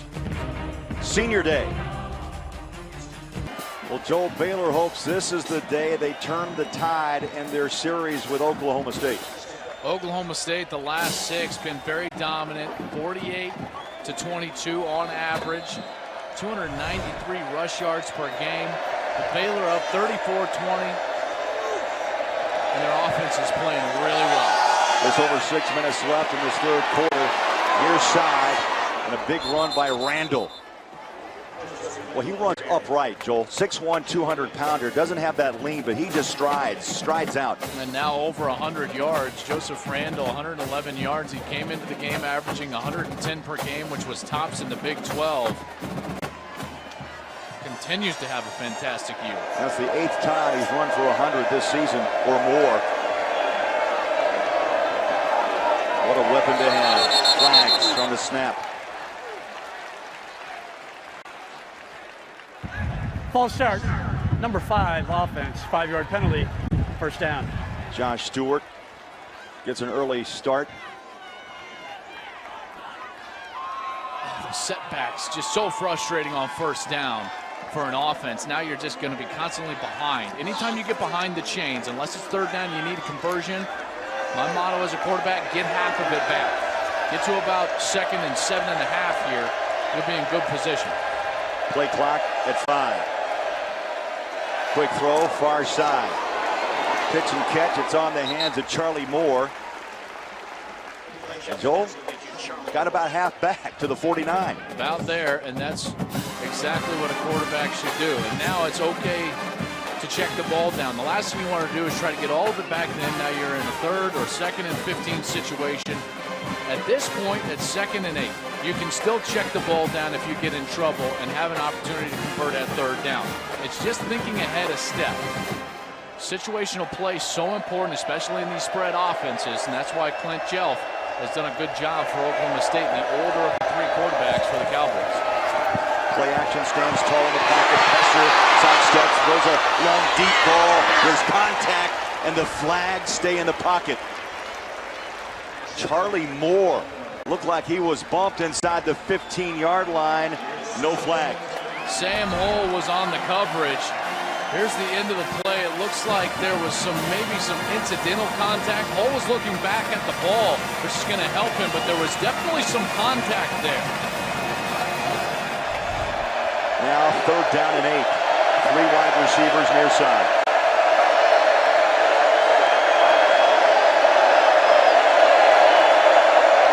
They're showing blitz. Chalk on the gun. They set up the screen. The ball in the hands of Blake Webb, 85, but it's well short of the first down. And now Baylor forces the punt. Terrific job defensively. Quinn Sharp, 46 yards a kick. That's top ranked in the Big 12, and a fair catch taken by Levi Norwood. That's a 31-yard punt. Baylor with the football when we come back on Fox. Joel, time to check the 4-game summary. Yeah, for Oklahoma State, it's been Clint Jelf, 169 yards, but a couple of turnovers. Those 2 turnovers resulting in 7 points for Baylor. And Nick Florence has been sensational today. 443 yards total offense. He's averaging 575 this season. He's a guy on the field right now looking to get this Baylor offense going. They have not been able to produce as many points as they would have liked in the last 3 series. Nick Florence has been doing a lot of damage in the run game. 14 carries for 72 yards, averaging about 5 a pop. That's where they've... Pressure. Finally, they collapse on the Baylor offensive line. Calvin Barnett came strong. The JC transfer out of Navarro, JC. I was just going to say, that's where they've tried to attack Oklahoma State, is that run game. Bad snap there from Ivory. Ivory Wade moved from tackle to center this year. Poor snap. Nick Florence can't handle it. Second down. That ball floats away to the Baylor sideline. And all of a sudden, I mean, it just flipped ever so suddenly, and the momentum so clearly with Oklahoma State right now. Baylor's offense is the one that looks out of sorts. They can't get the ball to Terrence Williams, the Biletnikoff Award finalist. They're having trouble running the football now because of the pressures being dialed up by Bill Young. Baylor 5 of 10 today on third down conversions. They need 13 to keep this drive alive. At the 17-yard line. Florence steps up and throws. Looking close. And the push forward. Norwood. First down, Baylor. You have to know where the chains are. Big conversion for Nick Florence and the Baylor Bears. That's an answer right there after Oklahoma State had won on first and second down to answer and move the chains. That's a big completion. Pick up a 15. Florence floats it out with a bubble screen. Chopped down at the 40-yard line. That ball comes out. I didn't hear a whistle. Oklahoma State points one way, Baylor the other.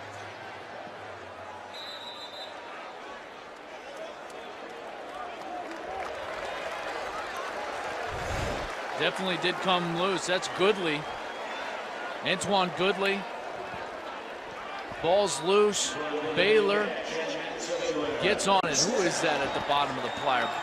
Boy, Ivory Wade from his center position. He was the one plowing in there. Big number 78. The Baylor retains possession, 42-yard line. Seastrunk in the backfield for the Bears on 1st and 10. Play clock to 1, got the snap away. Florence out of the pocket. Sets the throw, runs. And a shoestring tackle down around the 45. For the Sam backer, the strong side backer, Sean Lewis. A great shoestring tackle out of Missouri City, Texas. A couple of years ago, he's a first-team freshman All-American. Tackles in space, they become such an issue when you're facing Baylor, and Sean Lewis is able to get Nick Florence down to the ground. He would have picked up about 4 or 5 more yards if he was unable to get that tackle. Seastrunk, little stutter, and Oklahoma State collapses. You know, you make a great point about college football today and the open space that has really it's become commonplace now, especially in Big 12, Pac-12 play. You've got to be a tackler in open space. People think that defense is on the decline. I just think that offense has been evolving to a point where it's difficult to play defense. The space created just puts so much of an emphasis on open field tackling, and that's just a tough skill to learn to do. Look at this field right now. Look how spread it is. You've got a wide receiver above the numbers. Up top, you got a wide receiver below the numbers. And then all of this space created. Look at all these seams in the defense that then you can go and attack offensively. Play clock to 2. Got it away, Florence. Throws it on a string. The catch by Goodley. Well, he has that ability, Joel, to make a throw when they need one. And it's a first down at the 41. And what's interesting for me, Craig, about this offense, that formation that we just talked about, is that the check down routes are actually on the outside. So they create the space in order to get those big seams in the middle, and then that's where they attack the defense. They drop out on the outside, and Nick Florence knows, if I'm taking too much time, just flip it out there towards the sideline. Glasgow Martin just checked in, gets the handoff, and is pushed back around the 36-yard line. The type of defensive player that you'll start seeing in college football is just different. It's going to start moving down. You know, safeties are going to be guys that are going to have to play linebacker and also blitz the quarterback. Linebackers are guys that are going to have to cover like safeties, but also be able to put their hand in the ground like a defensive lineman. Hybrid players are at a premium now defensively because of the space created by the spread offense. If you can play a couple positions in high school football, you're going to be well recruited. Make a great point. Linebackers become rush ends who can put their hand down. Florence wants that hurt man. Incomplete. In and out of the hands of Tevin Reese. Zach Craig, good coverage in the end zone. And Reese had that big play ball in the second quarter, went 75 yards to make it a 24-3 Baylor lead. What defensive back coaches will tell their players is late hands. Get that hand up late, right when you see the eyes start getting big for the reception. That was a terrific job by Zach Craig. At the last second, the hand goes through the breadbasket to break it up. That's picture-perfect defense. Now 3rd down and 5. Final seconds of the third quarter. Seastrunk trying to hit the edge. Breaks one tackle, hits the corner, first down. Out of bounds, 26-yard line. So important to wrap up that the initial hit. And you are so valuable as a running back, Joel, as you know, if you can run through a tackle and pick up yards after contact. And Nico Ornelas, number 41, he had an opportunity at Seastrunk early in that play, was unable to get him down, and guess what? They convert, and Oklahoma State stays on the field. Baylor doing an excellent job. When they need plays, they're moving the chains. That ends the third quarter here in Waco. Baylor 34, Oklahoma State 20 on Fox.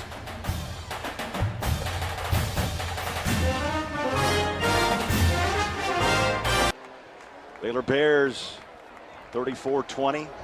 Early start, Bears 17-3. Second quarter even. Third quarter they traded field goals. But right now the Bears trying to put more points on the board here as we start quarter number 4. Florence pumps, tucks, puts it up. Incomplete in the end zone. And again, great recovery by the secondary of Oklahoma State. And late hands again from the secondary. Doing a great job of fighting off those fade routes deep into the end zone. There is a flag on the field. The double move route, defensive back saves it and gets those late hands up through the breadbasket. Terrific job saving yet another touchdown on this drive. So they pick up the flag. It'll be second down.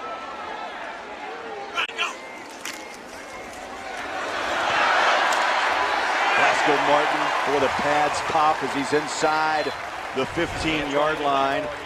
Greg Bolerjack and Joe Cladis were watching Baylor trying to find their way to the end zone once again. Turnovers, again, has been an issue today. Baylor, Florence, really good football game. This is the critical part of this game right now. 14-point lead for the Baylor Bears. Now they're trying to take that 21-point lead, but they have stalled out a couple of times here in the last couple of series when they've gotten to this point, down inside the red zone. A missed field goal, actually 2 missed field goals, 1 blocked, 1 missed. Got to find those opportunities to put points on the board. Florence, the handoff. Martin pulls his way inside the 10. They'll mark him at the 9-yard line. Also in college football, specialty players. I mean, when you get a player like Glasgow Martin, who's so effective inside the red zone, Seastrunk can help you as well. They throw that ball through the hands, incomplete, of Sampson. And he took a shot on the incompletion. Oklahoma State has really been rolling through their defensive backs. Again, another wave of Oklahoma State players running on 4 in, 4 out. The substitutions taking place. Kevin Peterson, a true freshman, has played today. Zach Craig, we saw him with a couple of plays, including that last one. Justin Gilbert has been on Terrence Williams, and Terrence Williams has had a very quiet day for the likes of a Biletnikoff Award finalist. And you got to give a lot of credit to Justin Gilbert, the junior from Huntsville, Texas. 3rd down and 5. You're looking at the Baylor spread. 5 wide, Florence. And now whistles will stop play. And there's a flag on the far side.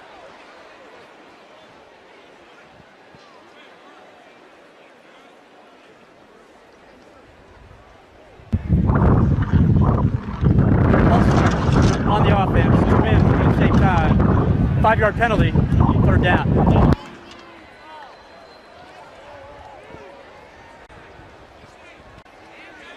Well, that microphone on Greg Burks is whistling. The wind is blowing. Wow. Here. Now it's at the back for Baylor this entire quarter, and they've got the 14-point lead. Huge advantage right now for the Bears, especially ball on the 14-yard line, getting ready to try to go in.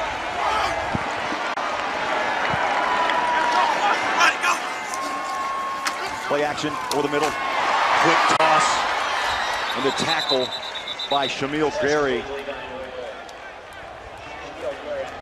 Levi Norwood with the catch, but Gary right on his back.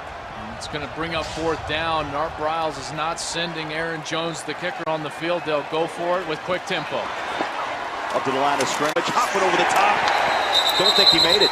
I don't know, based on where these linesmen run in, it looks like he had to get the nose of the football to the 4-yard line, based on where the chains are at. This will be a good look. Boy, that's awful close. Caleb Levy, the junior, ringleader of this defense, highly recruited out of high school. He was the one that went up and over the top, number 45. Got a player down.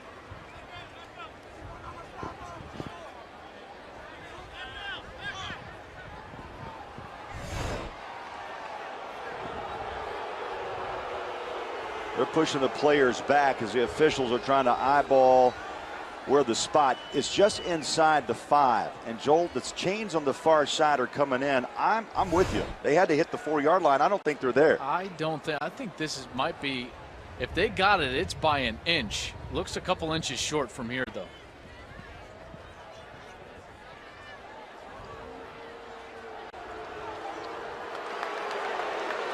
So Oklahoma State holds defensively, and Baylor turns it over on downs.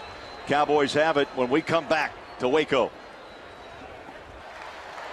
Calvin Barnett was shaken up for Oklahoma State, was able to walk off the field. He was down for a while. Big series defensively for the Cowboys. They stopped Baylor at the 4.5-yard line. They did review that call, and it did stand. So Chelf and company back to work. Down by 14. Passes from his own end zone up top, and it's incomplete. Josh Stewart, the intended receiver. Really nice play by the corner on that side. That was Chance Casey, number 9, on the far side. It's a smash concept where they run a hitch underneath and a corner on top, and he did a nice job of forcing that throw over the top and then falling back into its lap. Second down inside the 5. Randall. Well, he took a shot. No gain. He's down at the 4-yard line. They'll mark him at the 5. Rodney Chadwick. You don't think maybe this is the final game of the regular season, but they're hitting. That was Ahmad Dixon. Number 26, 35 games played, 94 tackles, and Baylor a great chance to get off the field on 3rd down. Crowd is up. Chelf dances in the end zone, far side. Tough throw. It's going to be close, pushed out of bounds. Right at the 15-yard line. Right at the 15. This is Blake Webb, a true freshman. He's short of the chains, he knows it, and he's coming right to your couch. How tough a throw is that? That's very tough to the field. The field, when I say the field, that means the wide side, especially all the way to the sidelines like that. And you know you're taking a risk as a quarterback because it's 3rd down and you're throwing that ball short of the chains. Relying on a true freshman, Blake Webb, to catch that ball, get upfield, and get the 1st down, which he did. That's a big play for Oklahoma State. Needed 9, got 9.5. Fresh downs and some room for the Cowboys. Trying to set up a screen pass, and they dump it down into the ground. Jeremy Smith's the intended receiver. And Nick Johnson read that beautifully. He's a defensive tackle, junior college transfer from Navarro Junior College. 295 pounds. He saw the screen and started running with that guard. The guard was trying to get out and run what's called the sidewalk. That's the coaching point. But Nick Johnson was right on his hip blowing that screen apart. Second down.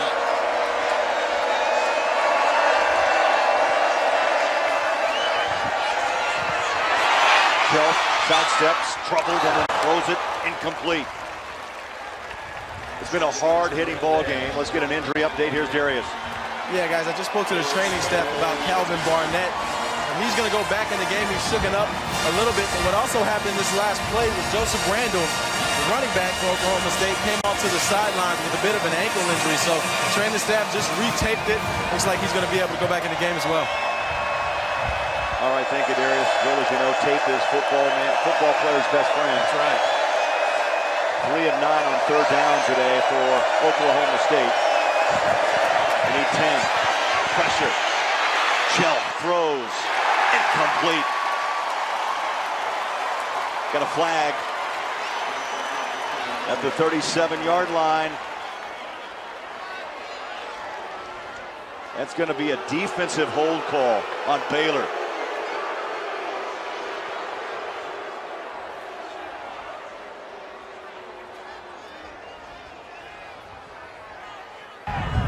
Holding, number 9, defense. 10-yard penalty, first down. That's Chance Casey. Had a big game last week against Texas Tech with 8 total tackles. He was on the top side of the formation in one-on-one coverage. On third down, they brought the house. Boy. Rough call. That's a ticky-tack holding call on third down. That gives Oklahoma State first down, and nearly intercepted by Baylor's secondary. Incomplete 45-yard line. It was Chadwick who had a chance to take that one away. Or was it Dixon? Second down.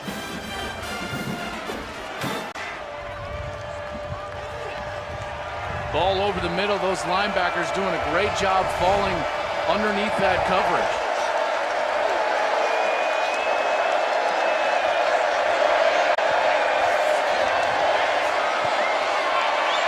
Quick throw over the top, incomplete. And the wind, Darius, you said it was breezy to start the game. It continues to howl here in Waco. Yeah, well, we talked earlier that it was at 15 miles per hour. Well, now at this point in the game, add 10 miles per hour to it. The wind is at 25 miles per hour, so it is absolutely going to affect the passing game for both teams. Oklahoma State looking into the teeth of that wind right now. And a timeout, Cowboys. We'll step aside. Big third down. Baylor up 14 on Fox. He's flirting with 300 yards passing. This crowd is alive on third down and 10. Just under 12 minutes left to play in the fourth quarter. Chell pressure, throws, dumps it underneath, and not much. That's a tough throw when you know you're going to get hit. McAllister with the tackle on Isaiah Anderson, number 82. And Oklahoma State, again, not giving answers to their quarterback. This system has answers, and Phil Bennett, the defensive coordinator from Baylor, is dialing up these pressures on third down, and they're not trying to take advantage of the interior seams. Quinn Sharp needs a big punt. Oh, line drives it. Norwood pedals back inside his own 20-yard line. Cowboys special teams nearly overran the coverage. And Baylor will start the drive at the 41-yard line. Timeout on the field with 10:43 to play. Baylor 34, Oklahoma State 20. Most of the season, it was Kansas State. There's a flag dropped at the 40-yard line. False start. 5-yard penalty. First down. Baylor has rushed the ball for 227 yards, and even though they get backed up 5 yards on first down, and they're a high-powered offense, they can throw it. They got a Biletnikoff Award finalist in Terrence Williams. You got to think that at this point, a 14-point lead, you're going to start seeing a slower pace and a lot of run game. Run it is to the edge. Seastrunk runs with attitude. Just like his running mate Glasgow Martin. He refused to go out of bounds at the 49-yard line. 1st and 10 Baylor. And he's explosive. You can tell he's got that step to him, that first step, very quick. I don't see a flag, but it looked like a face mask.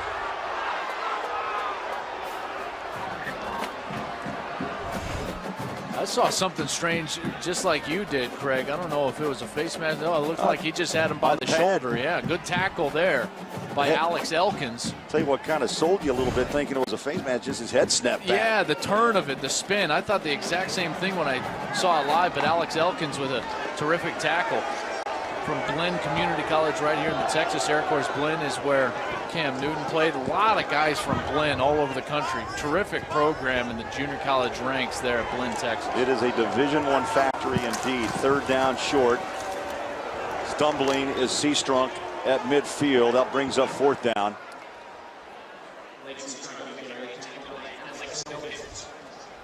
They're going to be confident to punt this away. I tell you that with the win, yes, and what their defense has been able to do. Their defense ranked 119th in college football in total defense, 116th in scoring defense. And Art Briles, he's so confident in what Phil Bennett and his defense has been able to do today against the Cowboys. He's putting them back out on the field, and they're going to get an automatic 1st down out of this. Trying to anticipate the rush. Oklahoma State breaks through.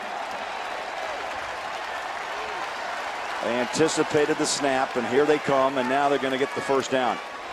Well, they're going to talk about this. Mike Gundy is saying that the center flinched with the football. False start on the snapper. I'll be. 4th down. Great eyes. Zach Northern is the snapper. Here he is. I want you to watch if he flinches with his arms or any part of his body. You see how he snapped his head up to try to deceive the defense? That's what they called after it looked like an offsides. Mike Gundy says thumbs up, nice job. First punt for Baylor in this game. Roth gives it a ride with a wind behind his back, turns it over. Oh, it kicks back at the 10-yard line. Looked like your golf shot. Little back me up towards the pin. Finishing above them in the standings. Wisconsin gets that trip to Indy. They face off tonight. Chance for a Rose Bowl berth. Oklahoma State back to work. Chelf throws it up top. Tough throw. 1st down, 32-yard line. Wow, that was the best throw of the day from Chelf. This was a phenomenal throw.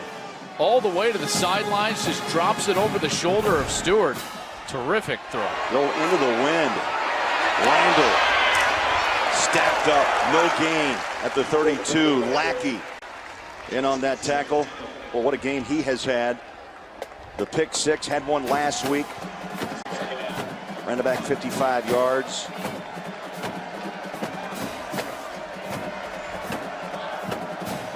Second down.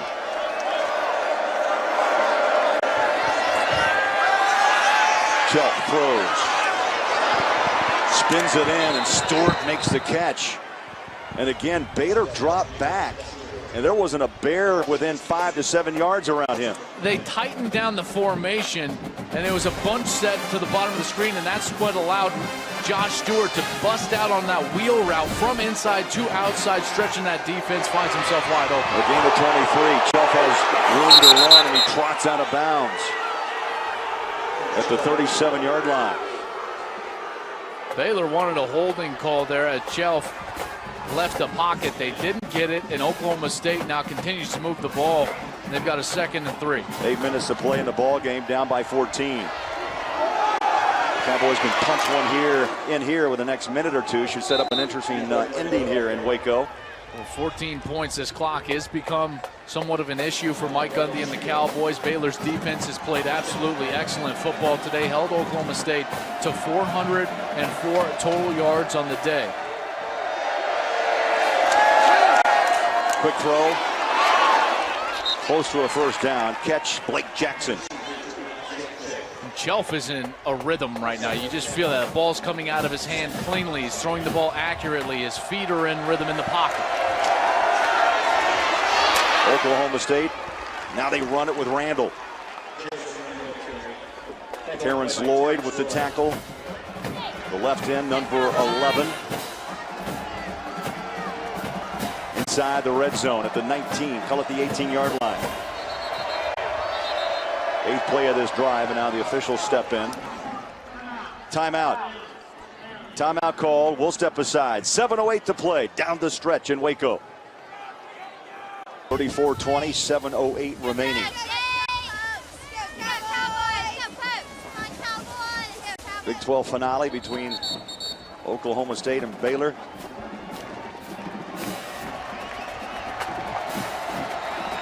Last 6 games, the Cowboys have had their way in the fourth quarter. A 58-28 advantage. They put the run package in now. J.W. Walsh is in at quarterback, number 4. Ball start. False start. Number 68 offense. 5-yard penalty. First down. That's Lane Taylor, the senior right guard. His stat is amazing. He has not allowed a sack when the day started. 774 snaps this year. I think he's grading out high game after game. But he jumps. Runs, nice cut, and slips and slides down to the 16-yard line. As we talked about before, got about half of it back. Now they're in a 2nd and 8 situation where they can keep Walsh on the field and continue to try to hammer away with this run game. Clint Chelf watching on the sidelines. Clock under 7 minutes. It's a 14-point Baylor lead. Walsh has stood up and dropped 15-yard line. 3rd down and long. Terrence Lloyd with the tackle. And Chelf still on the sidelines.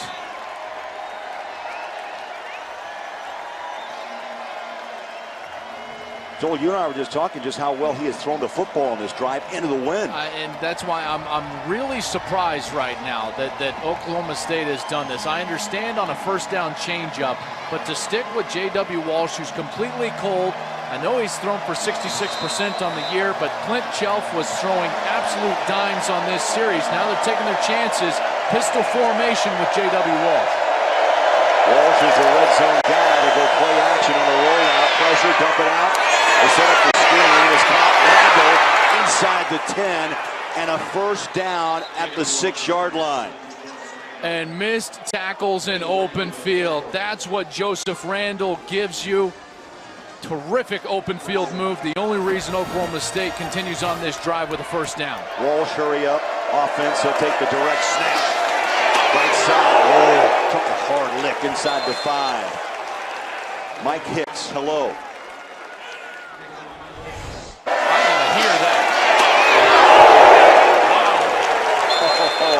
You kidding me?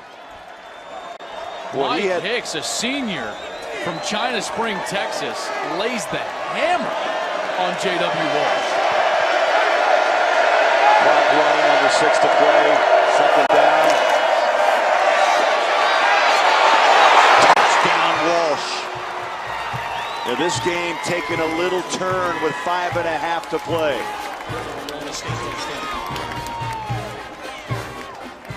Oklahoma State had to have it, and J.W. Walsh, a terrific move, fakes out 2 Baylor Bears. Sam Hull and Eddie Lackey walks into the end zone, and the Cowboys have life in Waco, Texas. Extra point to come by Quinn Sharp. 3-time All-American, has it lined up, follows through, and it is good. 7-point game, 5.5 to go. J.W. Walsh celebrates in Waco. 7-point game between Baylor and Oklahoma State. Let's go back and talk about the Cowboys and their quarterback situation this year. 3 quarterbacks, first school in Big 12 history that the 3 quarterbacks have thrown for 1,000 yards.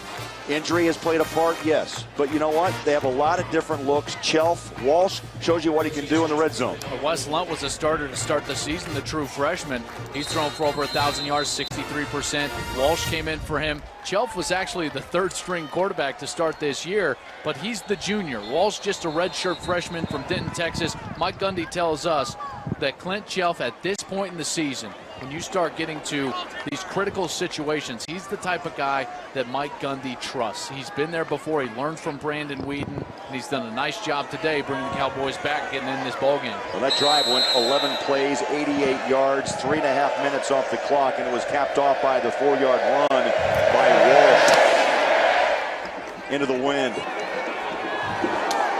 11-yard line. Jones outside. Flag is out. Back at the 35-yard line. Boy, Darius Jones, did you see the breakaway speed? Another gear. But a flag. During the return, holding number 23 of the receiving team. 10-yard penalty, first down. So wipe away that return and march it back 10.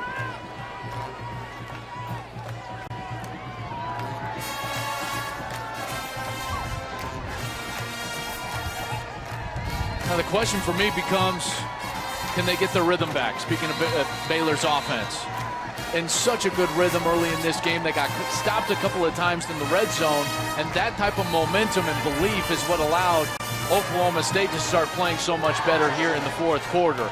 Can Baylor get back to what was so successful for them, which was formationing Oklahoma State? They get them spread out and then run the football. They've got that wide formation going right now.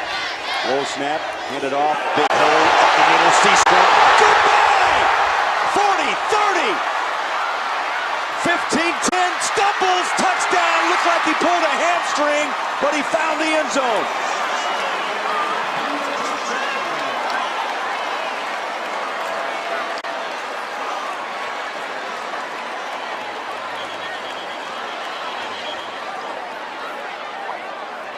"76 yards. What an effort from Lake Seastrunk. The formation got him right here. You see, he grabs at something, he pulls something, and he keeps going. He just barely gets himself all the way into the end zone in front of Justin Gilbert. This is where he feels it. Oh, something definitely happened, and he continued to go. He got himself all the way into the end zone. What an effort from Seastrunk. He felt that hamstring tighten up or pull around the 35-yard line. I thought he was going to stumble and go down.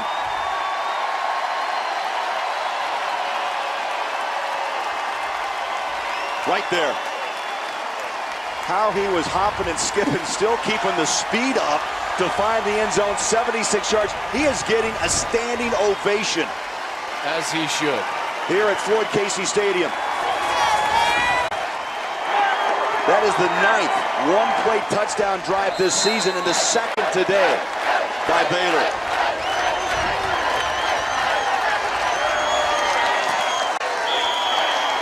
Extra point is through the uprights. Seastrunk from 76.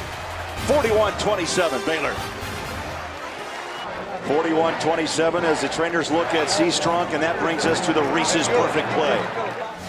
Well, first of all, they did exactly what we talked about. They spread them out, got the middle of the field wide open, and then attacked it with their running game. Lake Seastrunk. I can't tell you how bad it hurts to pull a muscle, and Seastrunk just fought all the way through it to the end zone. What an effort.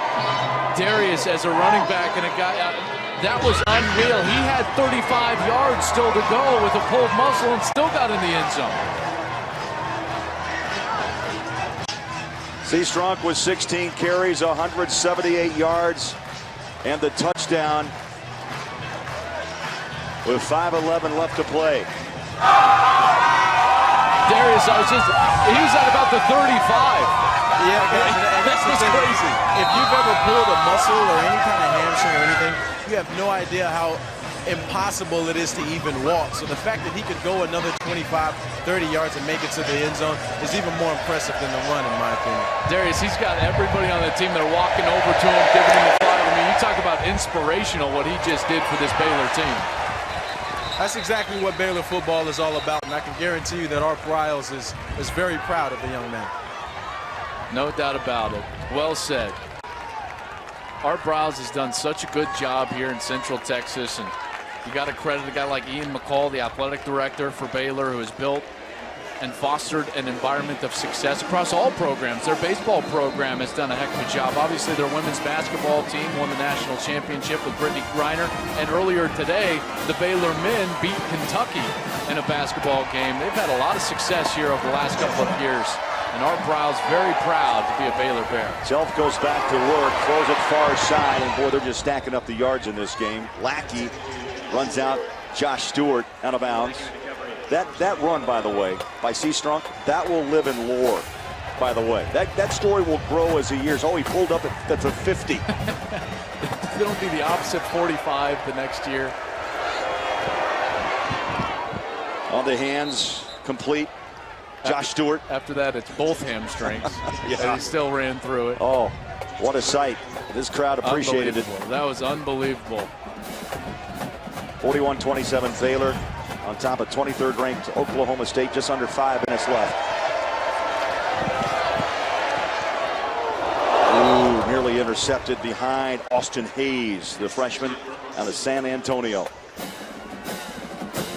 Valuable experience for next season. 6'2", 170-pounder.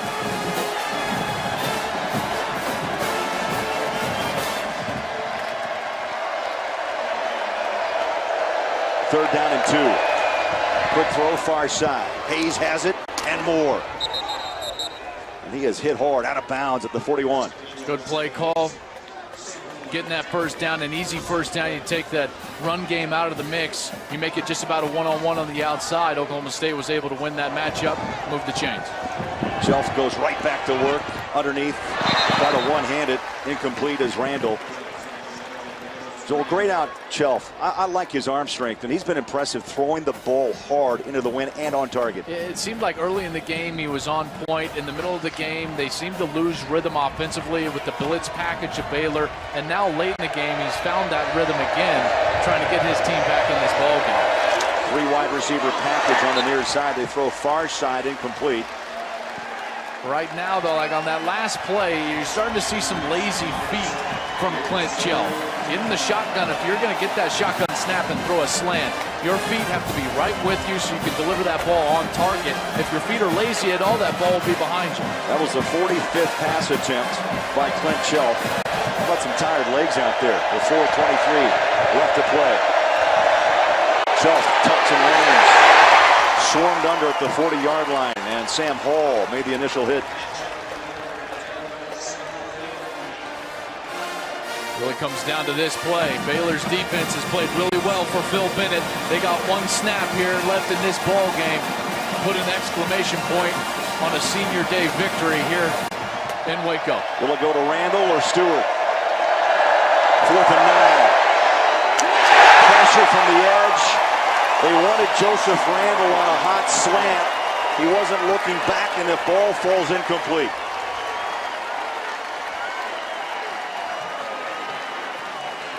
This defense did a heck of a job. They gave up a lot of yards, I understand that, but to hold Oklahoma State, top 5 in the nation in scoring offense, came in averaging 45 points a game, number 1 in the conference, 3rd in the nation.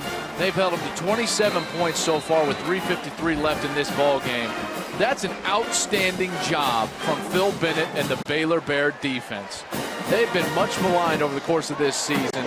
A defense that, as far as total defense goes, is next to last in the country. And they flat showed up today. They played hard and did a great job. Glasgow Martin, the ball carrier, as Baylor will like to run some clock right now. Darius, what's the update on Seastrunk? Well, the training staff is telling me that it was a cramp in his quad. So his quad cramped up in mid-run. So luckily for them, it's not like a pulled muscle or anything. At least that's a diagnosis at this point. So he probably will not go back in the game, I'm told, but they are classifying it as just a cramp in the quad. All right, so then here's the test. Could you run 35 yards at full speed with a cramped quad? I could not run 35 yards with a stumped toe. You know what Seastrunk's got to do is hydrate. That's right. Now it just becomes about holding on to the football. Yeah. Cowboys trying to pull that ball away from Glasgow Martin. Make sure you stay tuned tonight. It's the Big Ten championship game here on Fox with Nebraska 12th ranked against Wisconsin. The Huskers and the Badgers. We've got a timeout with 3:04 to go. That cramp's starting to loosen up a little bit.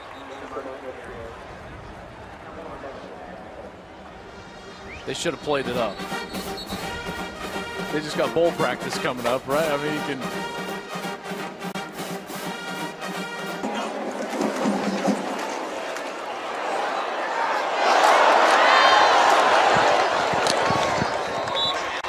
Oklahoma State just used her last timeout.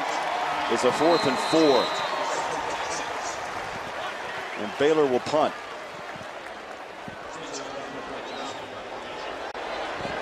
Only their second punt in this game. Rock averaging 44 yards a boot on the season. Gets it up. Fair catch, 15-yard line. Charlie Moore with the fair catch in Oklahoma State.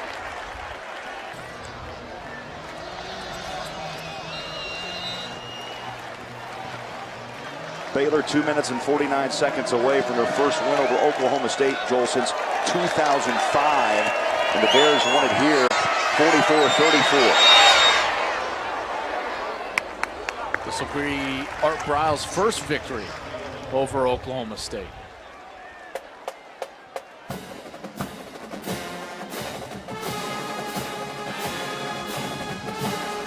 .242 to go. Second down 10.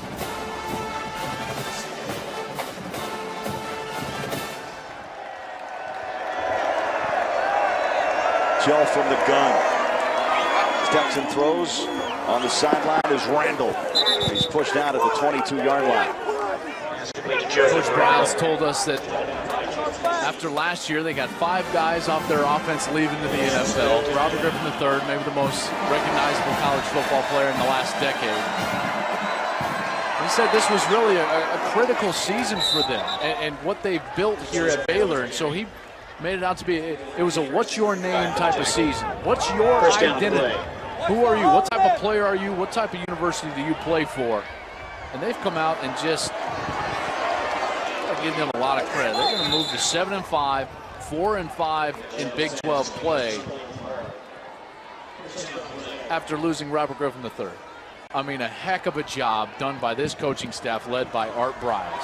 What he's built here in Baylor is absolutely special. They're going to get the new stadium in a couple of years in 2014. Underneath to Randall, there's a flag out. You know, speaking of Oklahoma State now, with Gundy and company, they're very excited about how young this team actually is. Yeah. And how many players, of course, some early injuries, some red shirts, and also the recruiting class has been strong. And so they've got quarterback strength and depth, and also at the wide receiver. Holding, number 26 defense, 10-yard penalty, first down. They've actually got a chance. They've got a situation where Kai Staley and Tracy Moore could be getting extra years at Oklahoma State. If that happens and they're ruled eligible for next season, that means only 3 touchdowns scored this year, all by Isaiah Anderson. All but 3 would be coming back. I mean, that's quite a productive unit coming back, and that's, of course, if they get those 2 guys back. And Tracy Moore, of course, a sensational player, injured early in the season for them. They get Josh Stewart back. Joseph Randall's just a junior. Clint Jelf, all 3 of these quarterbacks back for the Cowboys. An interesting battle during spring ball and who's going to try to capture the starting position come fall. You know, it's been impressive. I like the armor. He has, and he's going to have an opportunity now during bowl practice and spring ball to really solidify his starting spot on this ball club. Baylor brings the house. Cowboys can't convert. Drop ball at the 10-yard line by Austin Hayes. How important is bowl week or bowl month? Because you get so many extra. Both these teams headed to bowls. Yeah. So you get extra practice time. Second down. Especially when you're young. You look at programs that year in and year out are in those bowl games, and their veterans play even better than other schools' veterans. You know, you miss 3 straight bowls, you're missing out on the equivalent of essentially a full season of practice. Great point. As Randall's taken down. Depending on the bowl you go to, you could get 20 practices. You could. If you're which is more than spring football. Yes, if you play in January or late December, Yeah, you get a lot of time. Third down. Chelf throws, end zone, touchdown.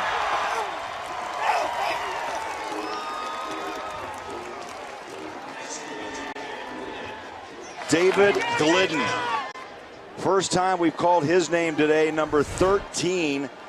He's about 3 deep on that chart on the inside receivers, and he is wide open. Yeah, for the first time today, Baylor looking around at each other in the secondary saying, hey, who's supposed to get that guy? They've been so solid all day long, and Glidden finds that seam in the middle, runs right down the hash mark, untouched for the touchdown, and Oklahoma State crawls back. Oklahoma State, though, no timeouts, 2 remain for Baylor. Comes down to the onside kick. Let's see. Let's do the math. 6'2", 12. 1,226 yards of offense. And both of them so balanced. Look at them. Each of these teams, 2 of the 4 teams nationally that average over 200 yards rushing and 300 yards passing on the season. So balanced, both of them. Baylor leading the Big 12 in total rushing. Joseph Randall, the Big 12's leading rusher. Randall, 148 yards today. Baylor. We got this. Done a heck of a job on the ground today. Highlighted by that Lake Seastrunk scamper with the cramp in his quad. Oklahoma State this year 0 for 1 on onside kicks from Quinn Sharp, the 3-time All-American. That last drive covered 10 plays, 84 yards, and just 1:33 off the clock. So here we go.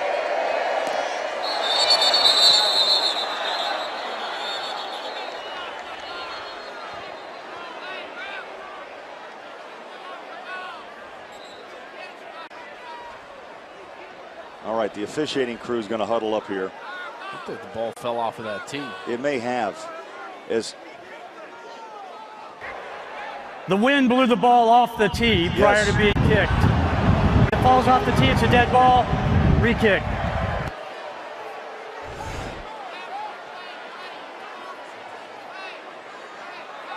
As soon as it hit the ground off the tee, it is a dead ball. Correct ruling. Art Briles hates it, but it is the correct ruling.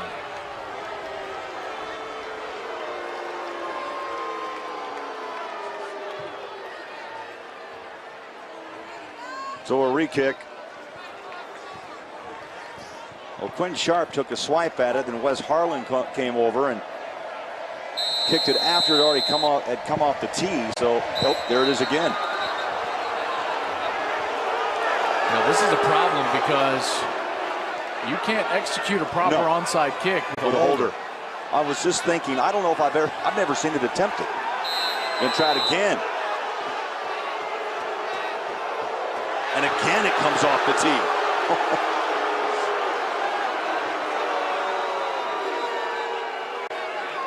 Even the officials looking at themselves.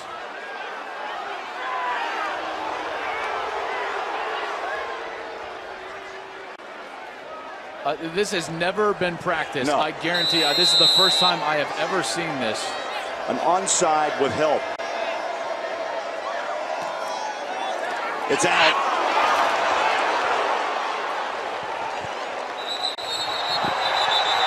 A late jump on the pile, and the officials will try to peel the onion here.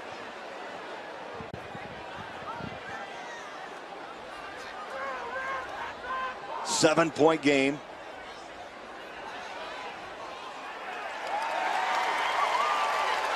And the signal is Baylor football.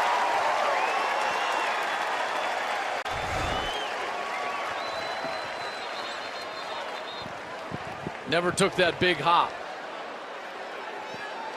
It was close though. That ball actually climbed up the pile. That's when those Oklahoma State guys started clambering in, jumping on top of the pile, but Baylor recovers. And they'll be able to just kneel on this one. A couple of players injured on that pileup at the 45.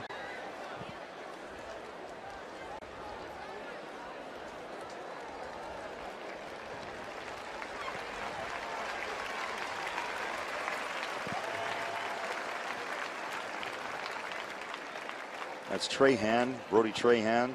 Backup linebackers plays special teams.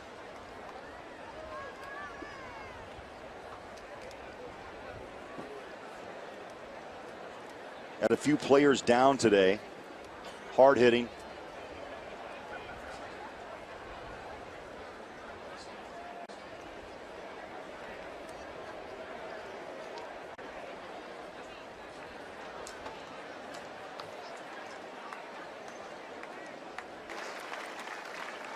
Jamil Gary finally gets up. Number 7 walks off for Oklahoma State.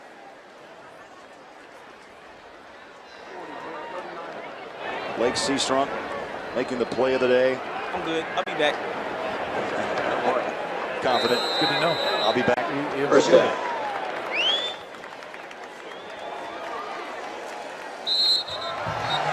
Well, I think he was knocked down by his own player. This crowd's been edgy in this fourth quarter. Yeah, you're right. You're right. Baylor on their way to a 7-5 regular season mark, 4-5 in Big 12 play, and Oklahoma State will drop to 7-5 and 5-4 in conference play. Keep an eye on these two teams next year. Going to be interesting. A lot of youth, and a lot of mixed in with experience as well. You know, the problem for Baylor is going to be the fact that they've got to replace Nick Florence. Now, 2 years in a row where they're going to have to replace a highly productive player at the most important position on the field.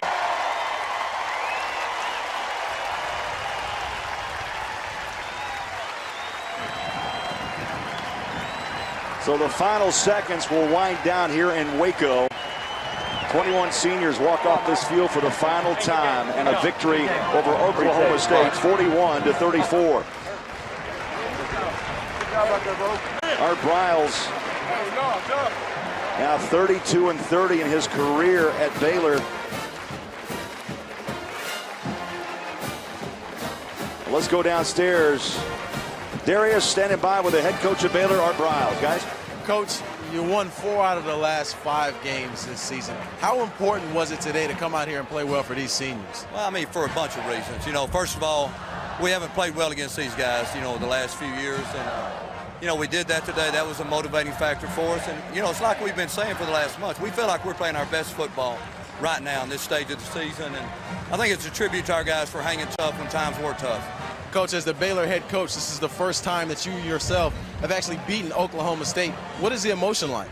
It's fine, Darius. I mean, our guys have battled hard. I'm happy for them. I'm happy for our fans and happy for our university. Lake Seastrunk, the big, long 70-yard run that he had, he ends up coming up with the cramp in the quad. What's going on in your head as you're watching him try to struggle to get to the end zone? Yeah, I thought it was very inspiring to finish the run. You know, when you pull up, you know, as a running back. And when you pull up and finish the job like that, to me, it was incredibly inspiring. Well, Coach, we appreciate the time. Congratulations on a great season. Appreciate it. Thank you.